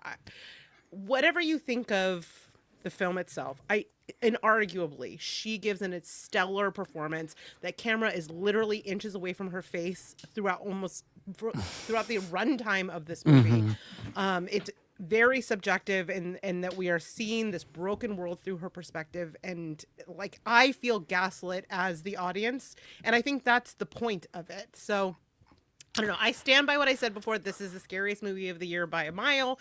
I love it, and I cannot wait for Smile 3. I'm like already this is a fake background. I'm actually sitting in the theater waiting for Smile 3 to start. So All right. We're taking no follow-ups on that. We're going to Ariel. Ariel, the highest movie on your list that we hadn't talked about is a movie I actually do not know anything about. It's Your Monster. Yeah, so Matilda actually came on More Deadly to review this with me, and it might not be everybody's cup of tea, but it's essentially like a rom-com with a monster, and but it also has this like incredibly cathartic, like feminine rage, good for her ending that just surprised the heck out of me. And the fact that the two main characters, like Melissa Barrera and I'm forgetting the guy's name who plays the monster, but they who cares, right, Rachel? Some guy. But they have I don't know. such good chemistry. The dialogue between them is great. It's just so much fun. And as somebody who like loves a rom-com, this really did it for me. I just thought it was a really fun time. And in a year where like shit's been hard and a lot of these movies are dark as fuck, Your Monster was like a great palate cleanser. For all your rom-com horror needs. Yeah, exactly. Okay. I'm going to go next. The highest on my list, and I'll be honest, this was the one that I was most surprised did not make more lists. In a Violent Nature. Number 4 on my list. Eric, I know. I see you, my man. It was you and me. We were like the two dudes holding out for In a Violent Nature. Now it's you and me. I got it. Wow. He needs you. He just casts you aside. Well, but now he needs you. I think I'd have to look. It was like maybe on one other list. I love this movie. It's another one where like I'm gonna remember this fucking movie forever. Like I will remember watching this movie in the theater. It's so weird. It's slow? Yes, absolutely. It has an amazing production backstory. There's some wild kills, like truly wild kills. True. And so yeah, I loved it. I expected it to have gotten a little more love, and then it did, and that's fine. That's okay. I get it. Here's the funny thing. Casey, Matilda, and Eric, you all had the same movie highest on your list that we have not talked about. It was Maxine. Oh, yeah. Oh, right. Mm-hmm. I was surprised to not see it come through on the bin. I'm going to be ahead. real honest. Yeah. I kind of forgot it existed when I made my list until you just said it right now. I feel bad about that now. Ariel, I this remember is that ball why smashing. this is why you make the list as you go along. Yeah, Otherwise, no, there's that's way. smart. That's smart. There's no way I I'd did it in the remember. middle of the night. It was not a good plan. No, I was just thinking about this though, because I figured that was going to be the one that comes up for me was Maxine. I liked the movie a lot. I thought it was a great ending to the trilogy, but at the same time, the main focus of that movie is kind of similar to The Substance, with the whole Hollywood elitism and the expectations on the ladies and things like that, and the struggles they're dealing with as they age and get older and stuff like that. And I think Substance just outdid it a little bit. Yeah. So interesting, because I'm also thinking about just sort of like class structure around those. Like one of them is about sex work, and one of them is around, well, Yeah. I mean, she can do some pretty sexy But the exorcism feminine in this. issues they're both dealing with are kind of the same. Mm-hmm. Yeah. to me, Kevin Bacon gives one of the most fun performances Oh, of the so year. good. Like, he's Yeah, that so was a fucking good good in Trash it. compactor, yes. Mm-hmm. These are the kind of roles I want to see Kevin Bacon in exclusively, just creepy little weird, Yeah. sweaty weirdos.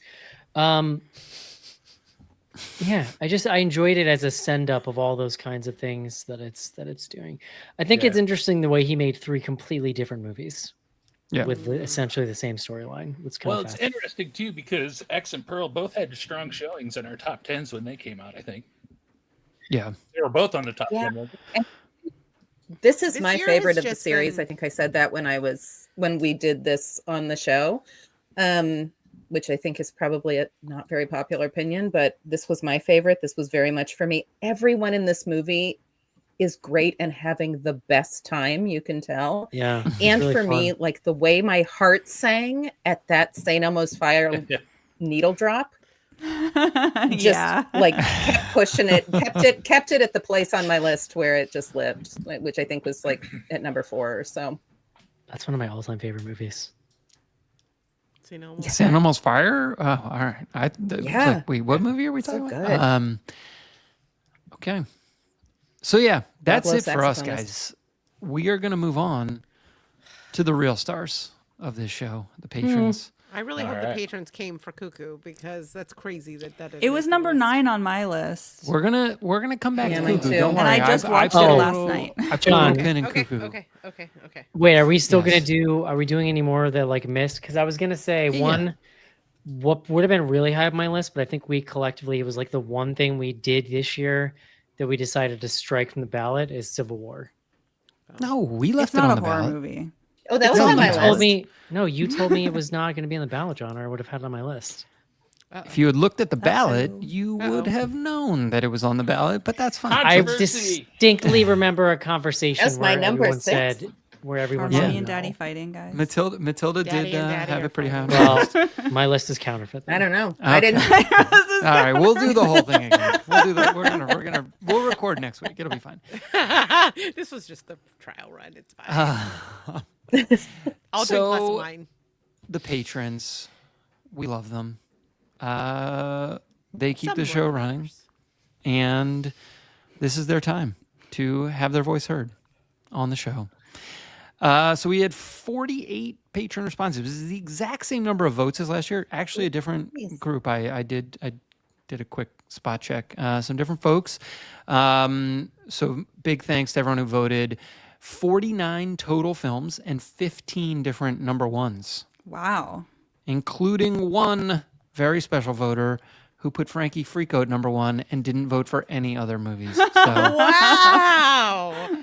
I salute that voter. Shabadoo. Yeah, they Shabbat did it. So I am going to just count these down really quick. We can talk about some of the differences. We can make fun of the patrons if we would like, and we'll just go from Please. there. No. There's some good overlap, but there's some definite differences. So number 10, The First Omen. I believe also our number 10. So exact match there. Nice. Number 9, Maxine. So there you go, Okay. Maxine.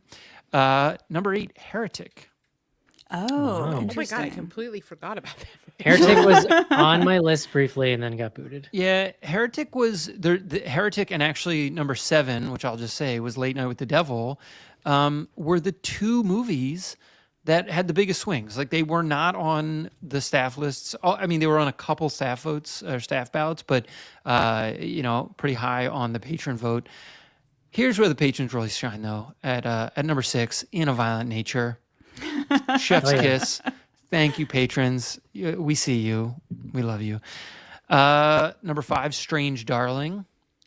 Number 4, this was interesting to me. They had Oddity, number 4. Oh, wow. Yeah. That is high. So a lot of Oddity love, as discussed. Here's the other place the patrons really nailed it. Number 3, Alien Romulus. Oh Lord. Oof. Here we go again. Yeah. Gorgeous. Gorgeous. Number 2, the top 2 here, they went chalk in some respects. They had Longlegs at number 2 and then The Substance at number 1. No Terrifier 3 on the patron list. Yeah, No I'm Terrifier surprised. 3 Wow. and no Love Lies Bleeding, which was our No number 2 Lisa film. Frankenstein. Well, No a Lisa bunch of Frankenstein, yeah. That's bunch it. New to of, Patreon. a bunch of Start over again. there are a bunch of people being difficult in the chat who said that they did not vote for Love Lies Bleeding because they didn't consider it a horror film. To which I say what I say every year, John. If it's on the ballot, Yeah, you have like to Civil vote for War. it if We it's on your have list. spoken. Right. If you heard us talk about it, it's going to be on the list. Yeah. Guys, if you want to know who was the most similar BGH voter to the patrons, it was actually yours truly. Yeah. Really? Oh, Yeah, interesting. I did a little like there's like a I basically matched up where every list had each thing. I mean, I've never been much of a conformist, John, but I love that for you. Yeah. Man The of the patrons people, and I John. had the same top three, slightly Get him, different Eric. order. Get him. Yeah. So yeah, patrons, many thanks. Yes, thank you to everyone who voted. No, it's always fun, and I think it might have been like this is like the fourth time we've done it. I know I missed it a year in there. Sometimes you get busy. It's tough, but there you go. Thank you, Ryan. I'm curious. I want to see Joe Ferry's list. I feel like it's the like most outliery out of all of us. So Probably. there was one film. I had this in my say some names, fun notes. A little film called Red Rooms was Joe Ferry's number 2. I tried Yeah, I haven't been able to one. fit that one in yet. Yep. Azrael agree. was good. Yeah. You know what? I had Azrael on my list and I bumped it because I added Nosferatu and I have regrets. I was not true to myself. So Guys, way to so keep me honest. we're Samantha gonna Christ. get to it. We're We gonna see get you, to Samantha Christ. Yeah. Yes, we do. I want to give another patron their due here because we got an email like 2 weeks ago, Eric, something like that, from a gentleman I'll just call Jace, mainly because I don't know Jace's last name. Jace sent us an email. It is as close to my heart as you can get with an email. Yeah, data Jace, boners all around. I mean, so Jace was cataloging the reviews that we did on this year podcast throughout the year. And he has the data. He has the receipts here. So I'm going to run through deeper episode data beyond. Yeah, it's like who liked what, and then how that differs from other people, and it's all super interesting. So I just pulled out some nuggets. It's a very long email. It's just chock full of fun and interesting tidbits. And going back like a couple of years, I pulled a couple of the 2022 and 2023 numbers. But so really quick, this is a 2024 year in review as courtesy of Jace. We did 45 reviews. There were 27 movies. Fully 60% of the movies were fully recommended, meaning all reviewers on the episode gave it a thumbs up. I'm like flabbergasted at that number, but yeah. And in fact, 82 were majority recommended, meaning it was like a 3-1 or a 2-1 if there were only 3 folks on the show. That's a really, really high number. So it was a good year, as we've discussed. It was a deep year, but still. There were only 4 universally disliked movies. I thought this was fun. I was going to make you guys guess, but I'll just tell you. Strangers Chapter 1. Okay. God, The and Watchers. I forgot about that Strangers movie until he sent this email, and I was like, oh God, there's 2 more. It's Woof. very forgettable. Was his girlfriend? Woof. Yeah. The Watchers, full on zero thumbs up on The Watchers. God, what a piece of trash. Not a great year to be Shyamalan.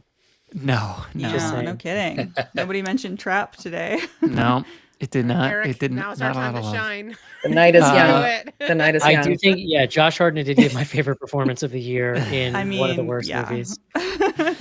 The other 2, The Crow remake, which was Fair. just Forgot that even brutal. That might have been the most unpleasant thing I watched all year. Was that? Crazy? Yeah. One was good rough. scene. One good scene. Yeah, I still stand by the good scene. And then Speak No Evil, which was like 40% of a good movie, and then just completely drove itself into the tree. Drove off the cliff. So those were the movies that got 4 thumbs. Those were Those the were only the 4 four- movies that four- got all thumbs down. Correct. Here's the other thing I really loved. So approval ratings. This is what percent of movies that each of us reviewed got a thumbs up from that reviewer. So Casey, you were the highest. You had 90% approval. So Does that surprise anybody? He's a lover. No, That's I why love we that. love There's a Casey. lot I of just it. love It's true. movies. You Yeah. do. I love that about you. 90% is wild. So I love actually, well, so I'm going to do Casey, Eric, and John because we were on the most episodes. So let me just do these. Eric, 78%, pretty high. I was Yeah. shockingly high. It's a in good my year, book. man. It's a good It year. was a good year. And then I was the lowest of the three. So I was at 70%, which still. My shocked face. Well, look, I feel like I that's a higher number than I was expecting. Honestly, So- by halfway through the year, I was convinced, and the rest of the year only solidified that this is one of the best years we've had. It's in it's one of the a long divas for time. sure. Oh yeah. And it was especially nice after last year, which was like kind of a Whoa. trash year for horror. Yeah. Well, we had to look. There was the work stoppage. There was pandemic nonsense. I mean, it's been a little choppy. Yeah, but I feel like there was a fear that would impact this year for the negative, when in reality, like the theory that I've seen floated is that a lot of like outside of the box stuff got theatrical releases that maybe wouldn't have if there was more stuff. So like In a Violent Nature's in the theater, Terrifier 3 is like so maybe more stuff actually maybe more interesting stuff got surfaced. This because was was the highest number of horror releases in the theater since they started tracking these. I mean, since, as far back as anyone can remember. I think it was 39 was the number I saw. Holy Maybe shit. 29. I don't know. I don't have it sitting in front of me, but it was a very high number. Next year, also looking high is what Dude. So Yeah. we're gonna get to next year, but really quick for the Zombie Girls, Rachel, you were an 86% approval rating. I believe 19 episodes. I don't have. I didn't pull the episode number. Matilda, you were on 11 shows. I did pull this. 64% approval. So you were the lowest That sounds of correct. the six of us. Yeah. In my defense, I drew some short straws. You No, did. respect. You did. And You actually, set a high Ariel bar. is the Siskel in our group. Ariel's actually the Siskel. So yeah. It's true because I'm like, I drew Night Swim. I started strong with Night Swim. cover your Craft, ears, The Eric. You're not gonna Watchers, like and this. Speak No Evil. There you go. Well, so all right, I Ariel. got the crow. Ariel was on. That's true. Ariel was on That's true. 7 episodes. You were on 7 shows with us. What number do you think you gave thumbs up to? So I don't remember every movie that I. I don't remember every movie I came on for, but I want to say I liked most of them. Like I think I managed to squeeze in to like fit into all of the really good movies this year. Well, Jace had you at 100%. 7 Oh, for holy 7. shit. Yeah. Rachel Okay, is Ariel, so young. use this energy on more deadly. Are you gonna There you go. rescind? Can you rescind the Siskel title now? No, There now you I'm go. gonna hold your ass to the fire, you hater. I know you're capable of liking a movie now. So the just to give you guys the context, so we had 82% majority recommend. 2023 had only 67% majority recommend, and then 2022 was 70%. So this was definitely a Wow. much higher year in terms Yeah. of like things that we watched.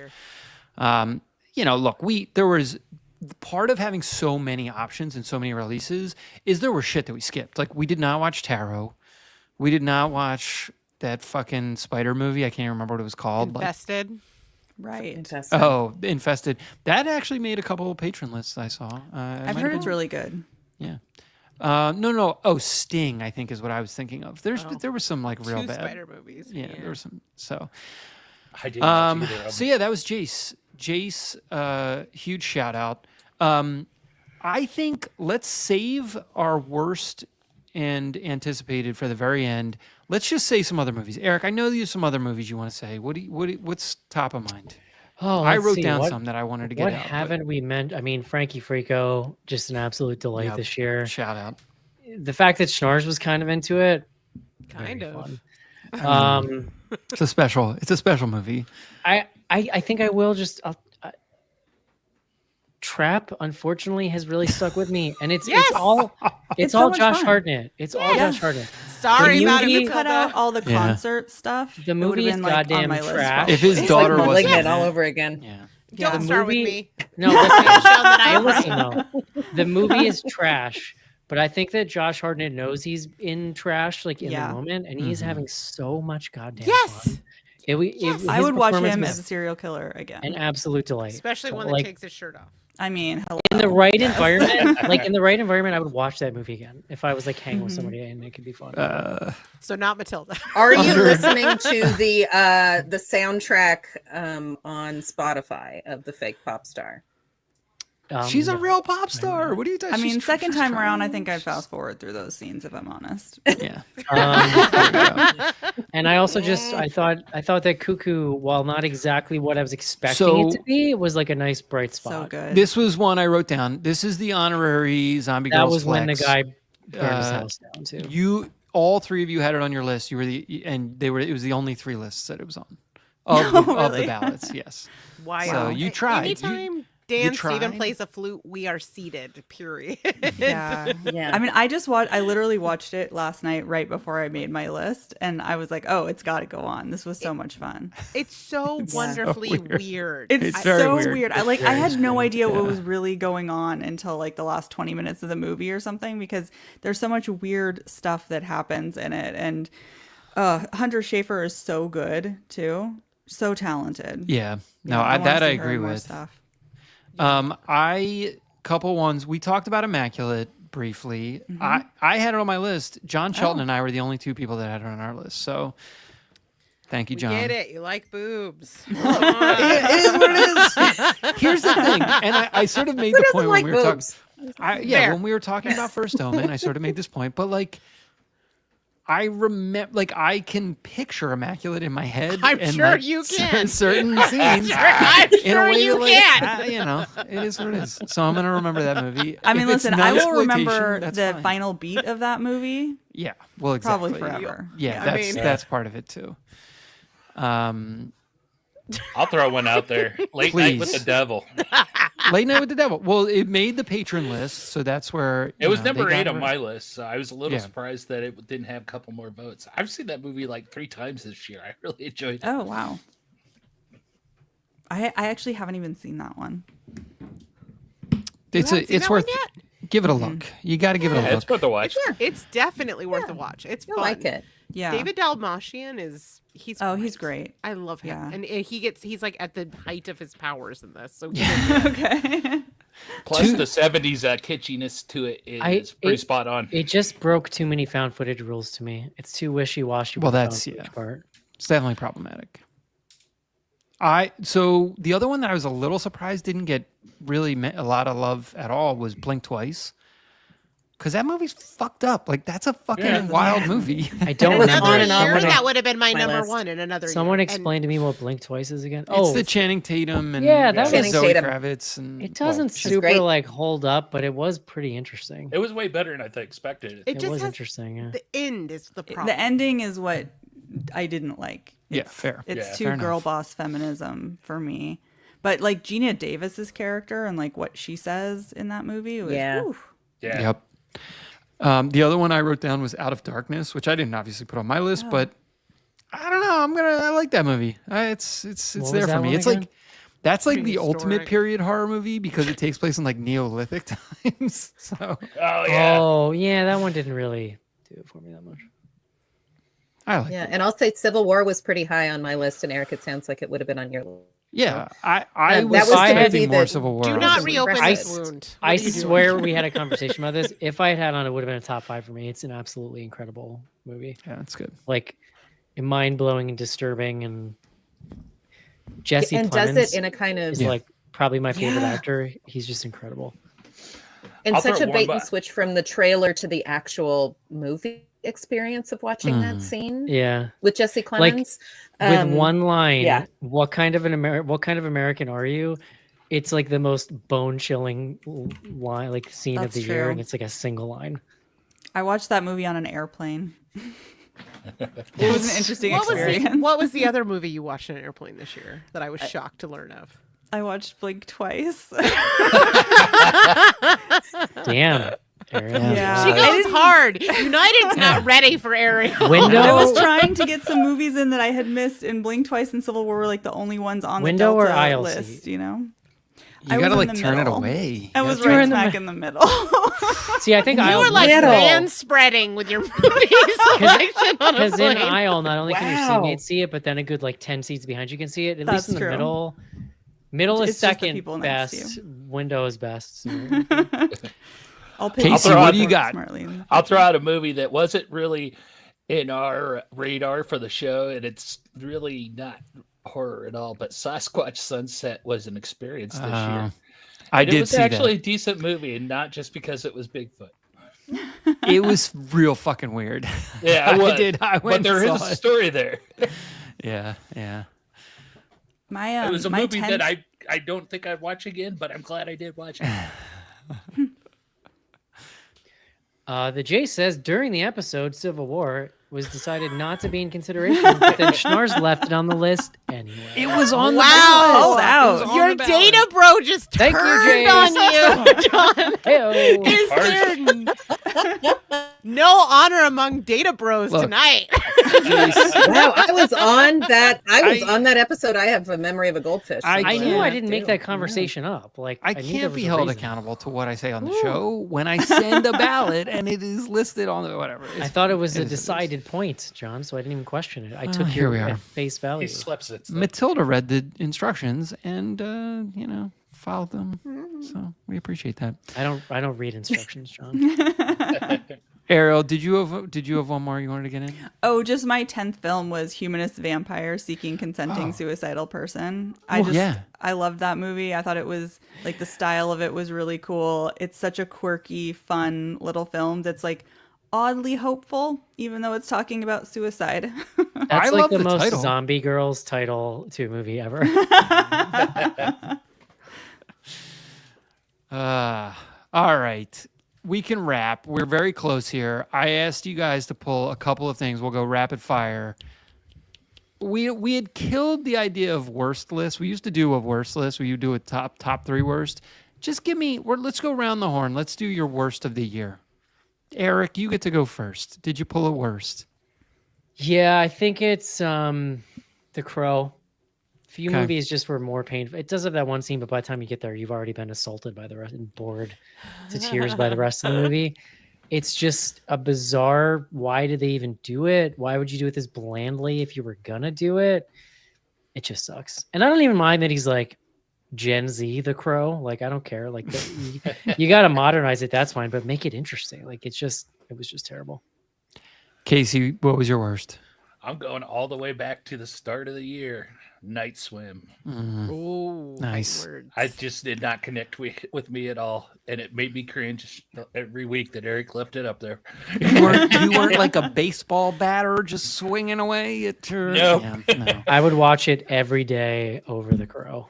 I don't know. You're not wrong. I'm not Is there saying like yours a- is a bad choice, Eric. Is there a vampire seeking someone for suicide at that point, or what's that like? Matilda, what do you got for your worst? Well, I'm going to be with Casey, except with a slight twist, which is that I did not read the movie listing very carefully and accidentally saw Night Swim in like Dolby Digital. So I paid $26 to see Extra salt wound. That'll get you. and I was mad the whole time. Damn it. Yeah. You're like, what is this extra sound I'm getting? That's amazing. Yeah. At least it wasn't D-Box. Imagine if you were getting shook around. Spraying water every time it like goes into It was just like wet hair flying at me. Yeah. Yeah. No. Ariel, what was your worst? Yeah, so I saw way fewer movies this year than I usually do, so I think I avoided most of the really bad ones. And so for me, I would say the most disappointing of the year would be Apartment 7A, just because I've been looking forward to it for so long, and I love Rosemary's Baby so much, and it was middling, mediocre. and I wanted destined great. to be let down. Like I that's, know. you I got my come hopes on. up, and it was dumb. That's on me. All right, fair enough. Rachel, I mean, I feel like you guys took all of my horror answers, so I'm going to go horror adjacent and say the worst movie I saw this year that I went in with the highest hopes and went out just like, what did I even do with my life for the last 2 hours was Joker 2. What? Oh, yeah, I didn't even- piece I of mean, shit. And I No didn't have to interest. sing that. I didn't even like the first one, so it was like, like this one, I can't imagine. Maybe you would like this one because Maybe this it has is the one for very me. little in common with it. Mhm. Which hurt me Mine, 'cause I can't believe you guys. No one went with the Watchers as the worst. It's just I didn't, I didn't see see it. it. I dodged that Oh. bullet. It's not great. You Yeah. know I saw what? it later. Matilda told us to not bad. bother. Watchers so. is Yeah. fucking It's terrible. so bad. It's so bad. I might be changing my end. That Yeah, Eric. I feel like The Crow. It's that like movie was a you had piece one of scene. shit. It was Yeah. so pretentious too. It was so like It's Shyamalan real bad. pretentious. Yeah. Unfortunately, it turns out that's genetic. Oh, wow. All right, we Damn. actually named a lot of potentials here, but I wanted to do breakout star. We're gonna go in reverse order. Rachel, I'll allow you to say up to 3. Oh, I mean, I only have 2, so Okay, we'll keep great, it short. 2, I that's think fine. without question, the breakout of the year is Coralie Fargeois. Everybody is now on our level. We have been singing her praises since Revenge, and the rest of the world got on Yep. our level. So she's the future of horror as far as I'm concerned. So get into it. And then I'm gonna give my Toni Collette Award again to the one and only Naomi Scott. She she went from being a Disney Power Ranger girly to being an absolute scream queen this year. So those are my 2 breakouts. Ariel. Yeah, well, Rachel took Coralie, so I'm going to go Rose Glass for director. So talented. A lot of people slept on Saint Maud, and it was really exciting to see Love Lies Bleeding get so big this year. Yeah. And then for actors, I would say one, Hunter Schafer and Cuckoo. I know that people have seen her in like Euphoria and stuff, but watching her in this really fun horror role was exciting, and I can't wait to see more. And then I would say, I might get this name wrong, but pronouncing it, but Anya Plosh from The Devil's Bath, that scene where she's confessing and like this relief and laughing is unreal. Incredibly talented. Matilda. I'm gonna go Katie O'Brien for actor and Arkasha Stevenson for director because I think that was a first go at the First Omen, and I am point. very excited to see what else happens. Yes, yes. Yeah. Casey. I didn't pick a director coming into this one, but actor-wise, Catherine Newton, I think, established herself as a bona fide scream queen this year. We've seen her in some stuff leading up to this, and I think Lisa Frankenstein just, nailed it for her, and I think she's going to be around, and I think she's going to be in a lot of our movies in the next couple of years, and it's going to be fun. Eric. Yeah, I would say Catherine Newton is also my answer, and I'd probably throw in Zelda Williams as well. I Yeah, think Zelda I'm Williams pretty- is a good one. I'm pretty curious to Love see what these she does answers. next. And also, I can't remember her name, but the woman who directed I Saw the TV Glow. I'm super Jane interested in Schoenbrunn. Yeah. what Jane she does next. Schoenbrunn. Yeah. Yeah. I had Hunter. I had Coralie. I had Lily Rose Depp. Like, Yeah, I I totally she was agree. on Yeah, she The was Idol, incredible. but like this was, and whatever, she's a nepo, obviously, but really good. And you know what? Because we've been texting about him, I put Aaron Taylor Johnson, breakout star for 2024. I am Yeah. into Look, it. He's been around, I know, but this was the year. Because of Craven? Or, right? Yeah, I saw Craven. It is horrible, like really, really bad. But he's fun, and he's really fun in Nosferatu. All right, last we're wrapping up. We're talking about 2025. What are you anticipating? I'm gonna go to Matilda first. Weird answer. Uh-oh. I'm gonna go to Casey and then come back to Matilda. So I just saw the trailer yesterday. It was the Red Band trailer I was speaking of earlier. I'm pretty excited after seeing that trailer for The Monkey. Me too. From it's a Stephen King story. Is this a remake of The Monkey Shines from back in the 80s? Yeah. No, It's the same monkey, right? Well, it's the same story. Yeah, is okay, it but it's the though? same monkey. Because Monkey Shines was about like the guy's got the helper monkey or whatever. That doesn't seem to be at all what this movie's about, from what I see. There was I have the title wrong. Then there was another 80s horror movie with that same toy monkey in it, and I've got the that's name Monkey wrong. Shines. No, the No, toy monkey. It was used on the poster for the original Monkey. That's where, like, Okay. I'll be honest, I'm a little confused as to what exactly this movie is and what the like provenance is. Yeah, Yeah. Honestly, though, it's Oz Perkins, so I'm gonna Right. I'm gonna go. I'm gonna watch. But It's it Oz looks like Perkins he's and a doing Stephen King something story. more. It's a more genre-y thing from Oz Perkins than I Yeah. mean, like The Red Band Blackcoat's trailer is daughter gory as hell. kind of slow. Obviously, Longlegs goes a little harder, but the monkey looks like it's gonna go real fucking wacky. And It's super Yeah. gory from the Red Band trailer. I fear that they've shown us all the good parts of that Red Band. I haven't seen the full Red Band trailer, so. But yeah, all right, Eric, what do you got? What are you anticipating? No idea. Okay, Oh all my right, we'll just go to Rachel then. Dude, so many movies. I was gonna say, give Yeah. me 3. I know you have a lot. You got your finger on the pulse. Okay, that's so hard because there's so many. I think probably what? Look, great art comes from limits, right, or restrictions. So what do you got? All right. So, way to kill the vibe, but whatever. Okay, The Bride, which is Maggie Gyllenhaal's debut. She's doing The Bride Oh, of yeah. Frankenstein. Really, really excited for that. Mhm. They follow the sequel to It Follows. Give it. Does it to have a me date though? Like, is it really coming? Because I coming swear to this God, year. they've been saying it's been coming for like 2 years now. No, I think No, they I said mean- 2025. I just don't think Yeah. we have an exact month yet. Okay. Yeah. All right. John fair wants to know enough. when it's coming. No, well, I like. There's some of these movies where I'm like, I'll believe Yeah, they it just when- keep getting pushed. Yeah, I get it. when there's a trailer. Okay, well, let me go really quickly and cross-examine this against release dates so that it meets the criteria which John will find it acceptable Rachel, all I'm selection saying for is me you to be can't- excited about it. It can't be anticipated for 2026. I just want to now. say, for the record, you gave me the same bullshit line last year when we did this, and you know what my movie was? The Substance. And you know what our number 1 movie was this year? The Substance. Okay? Wow. All right. Speaking Wow. of receipts, Kiss holy both shit. Yeah. of my butt cheeks. Okay, How do you where- guys remember? She's been holding on to that for a year. literally, I man. have. Okay. Okay, fine. I'll pick something coming in January. No, okay? no. It's all good. Shoot. Okay. Anyway, the other one I'm really excited for. I want to see Companion. That I don't know what the fuck it is, but I want to see it.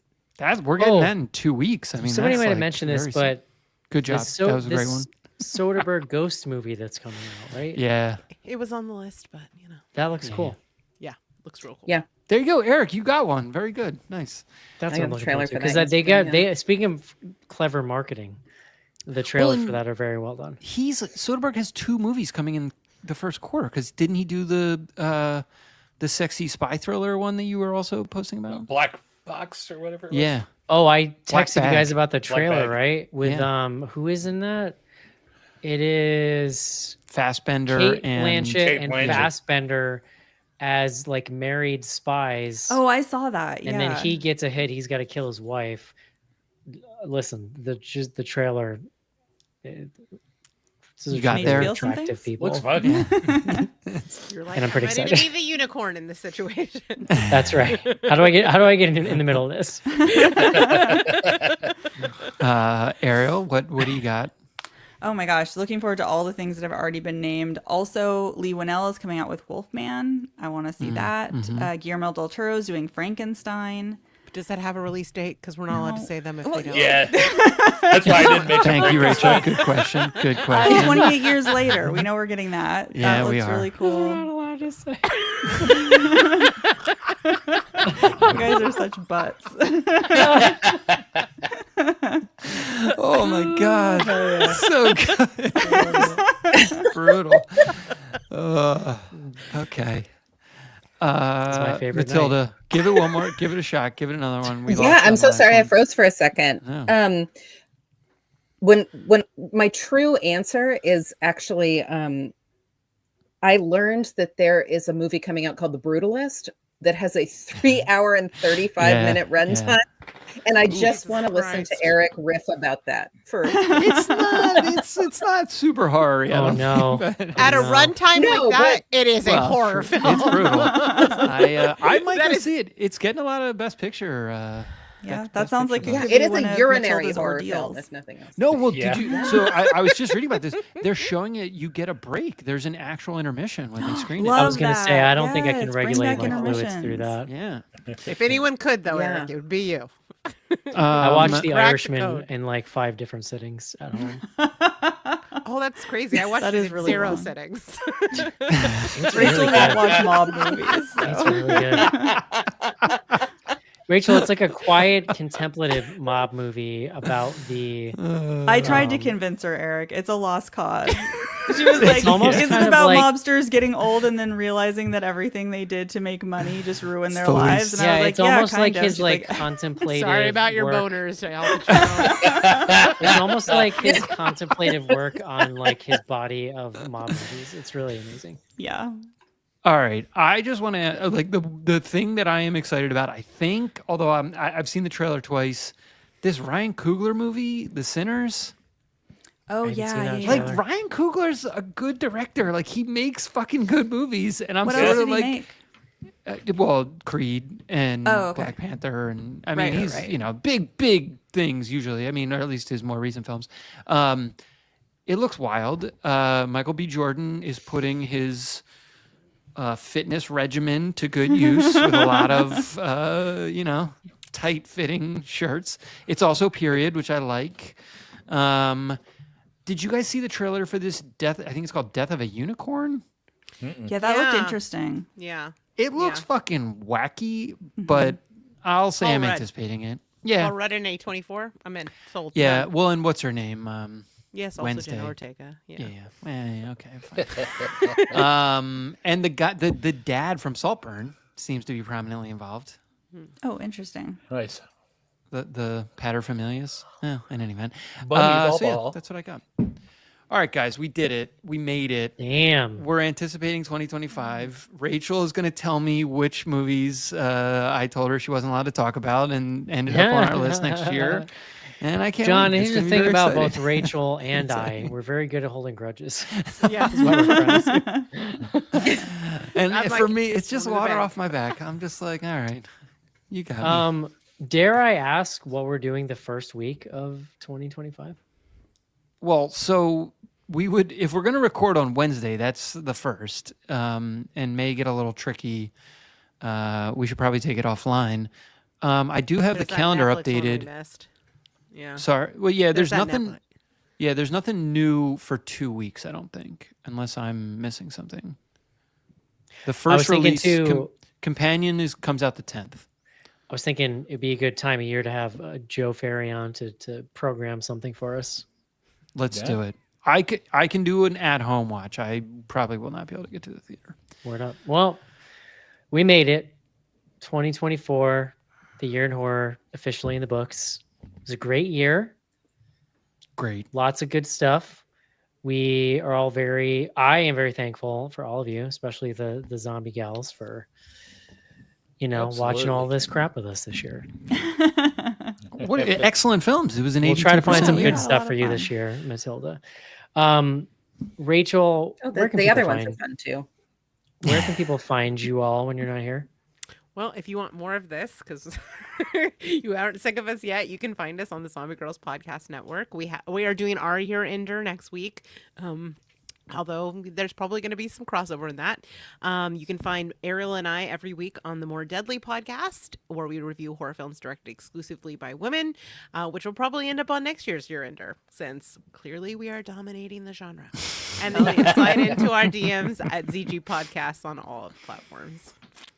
Love it. Don't forget to check us out, patreon.com/bloodygoodhorror. You can get a live stream on YouTube every week when we record. You can get the episodes early in your podcatcher, back catalog, and all kinds of other fun stuff, including joining our Slack community.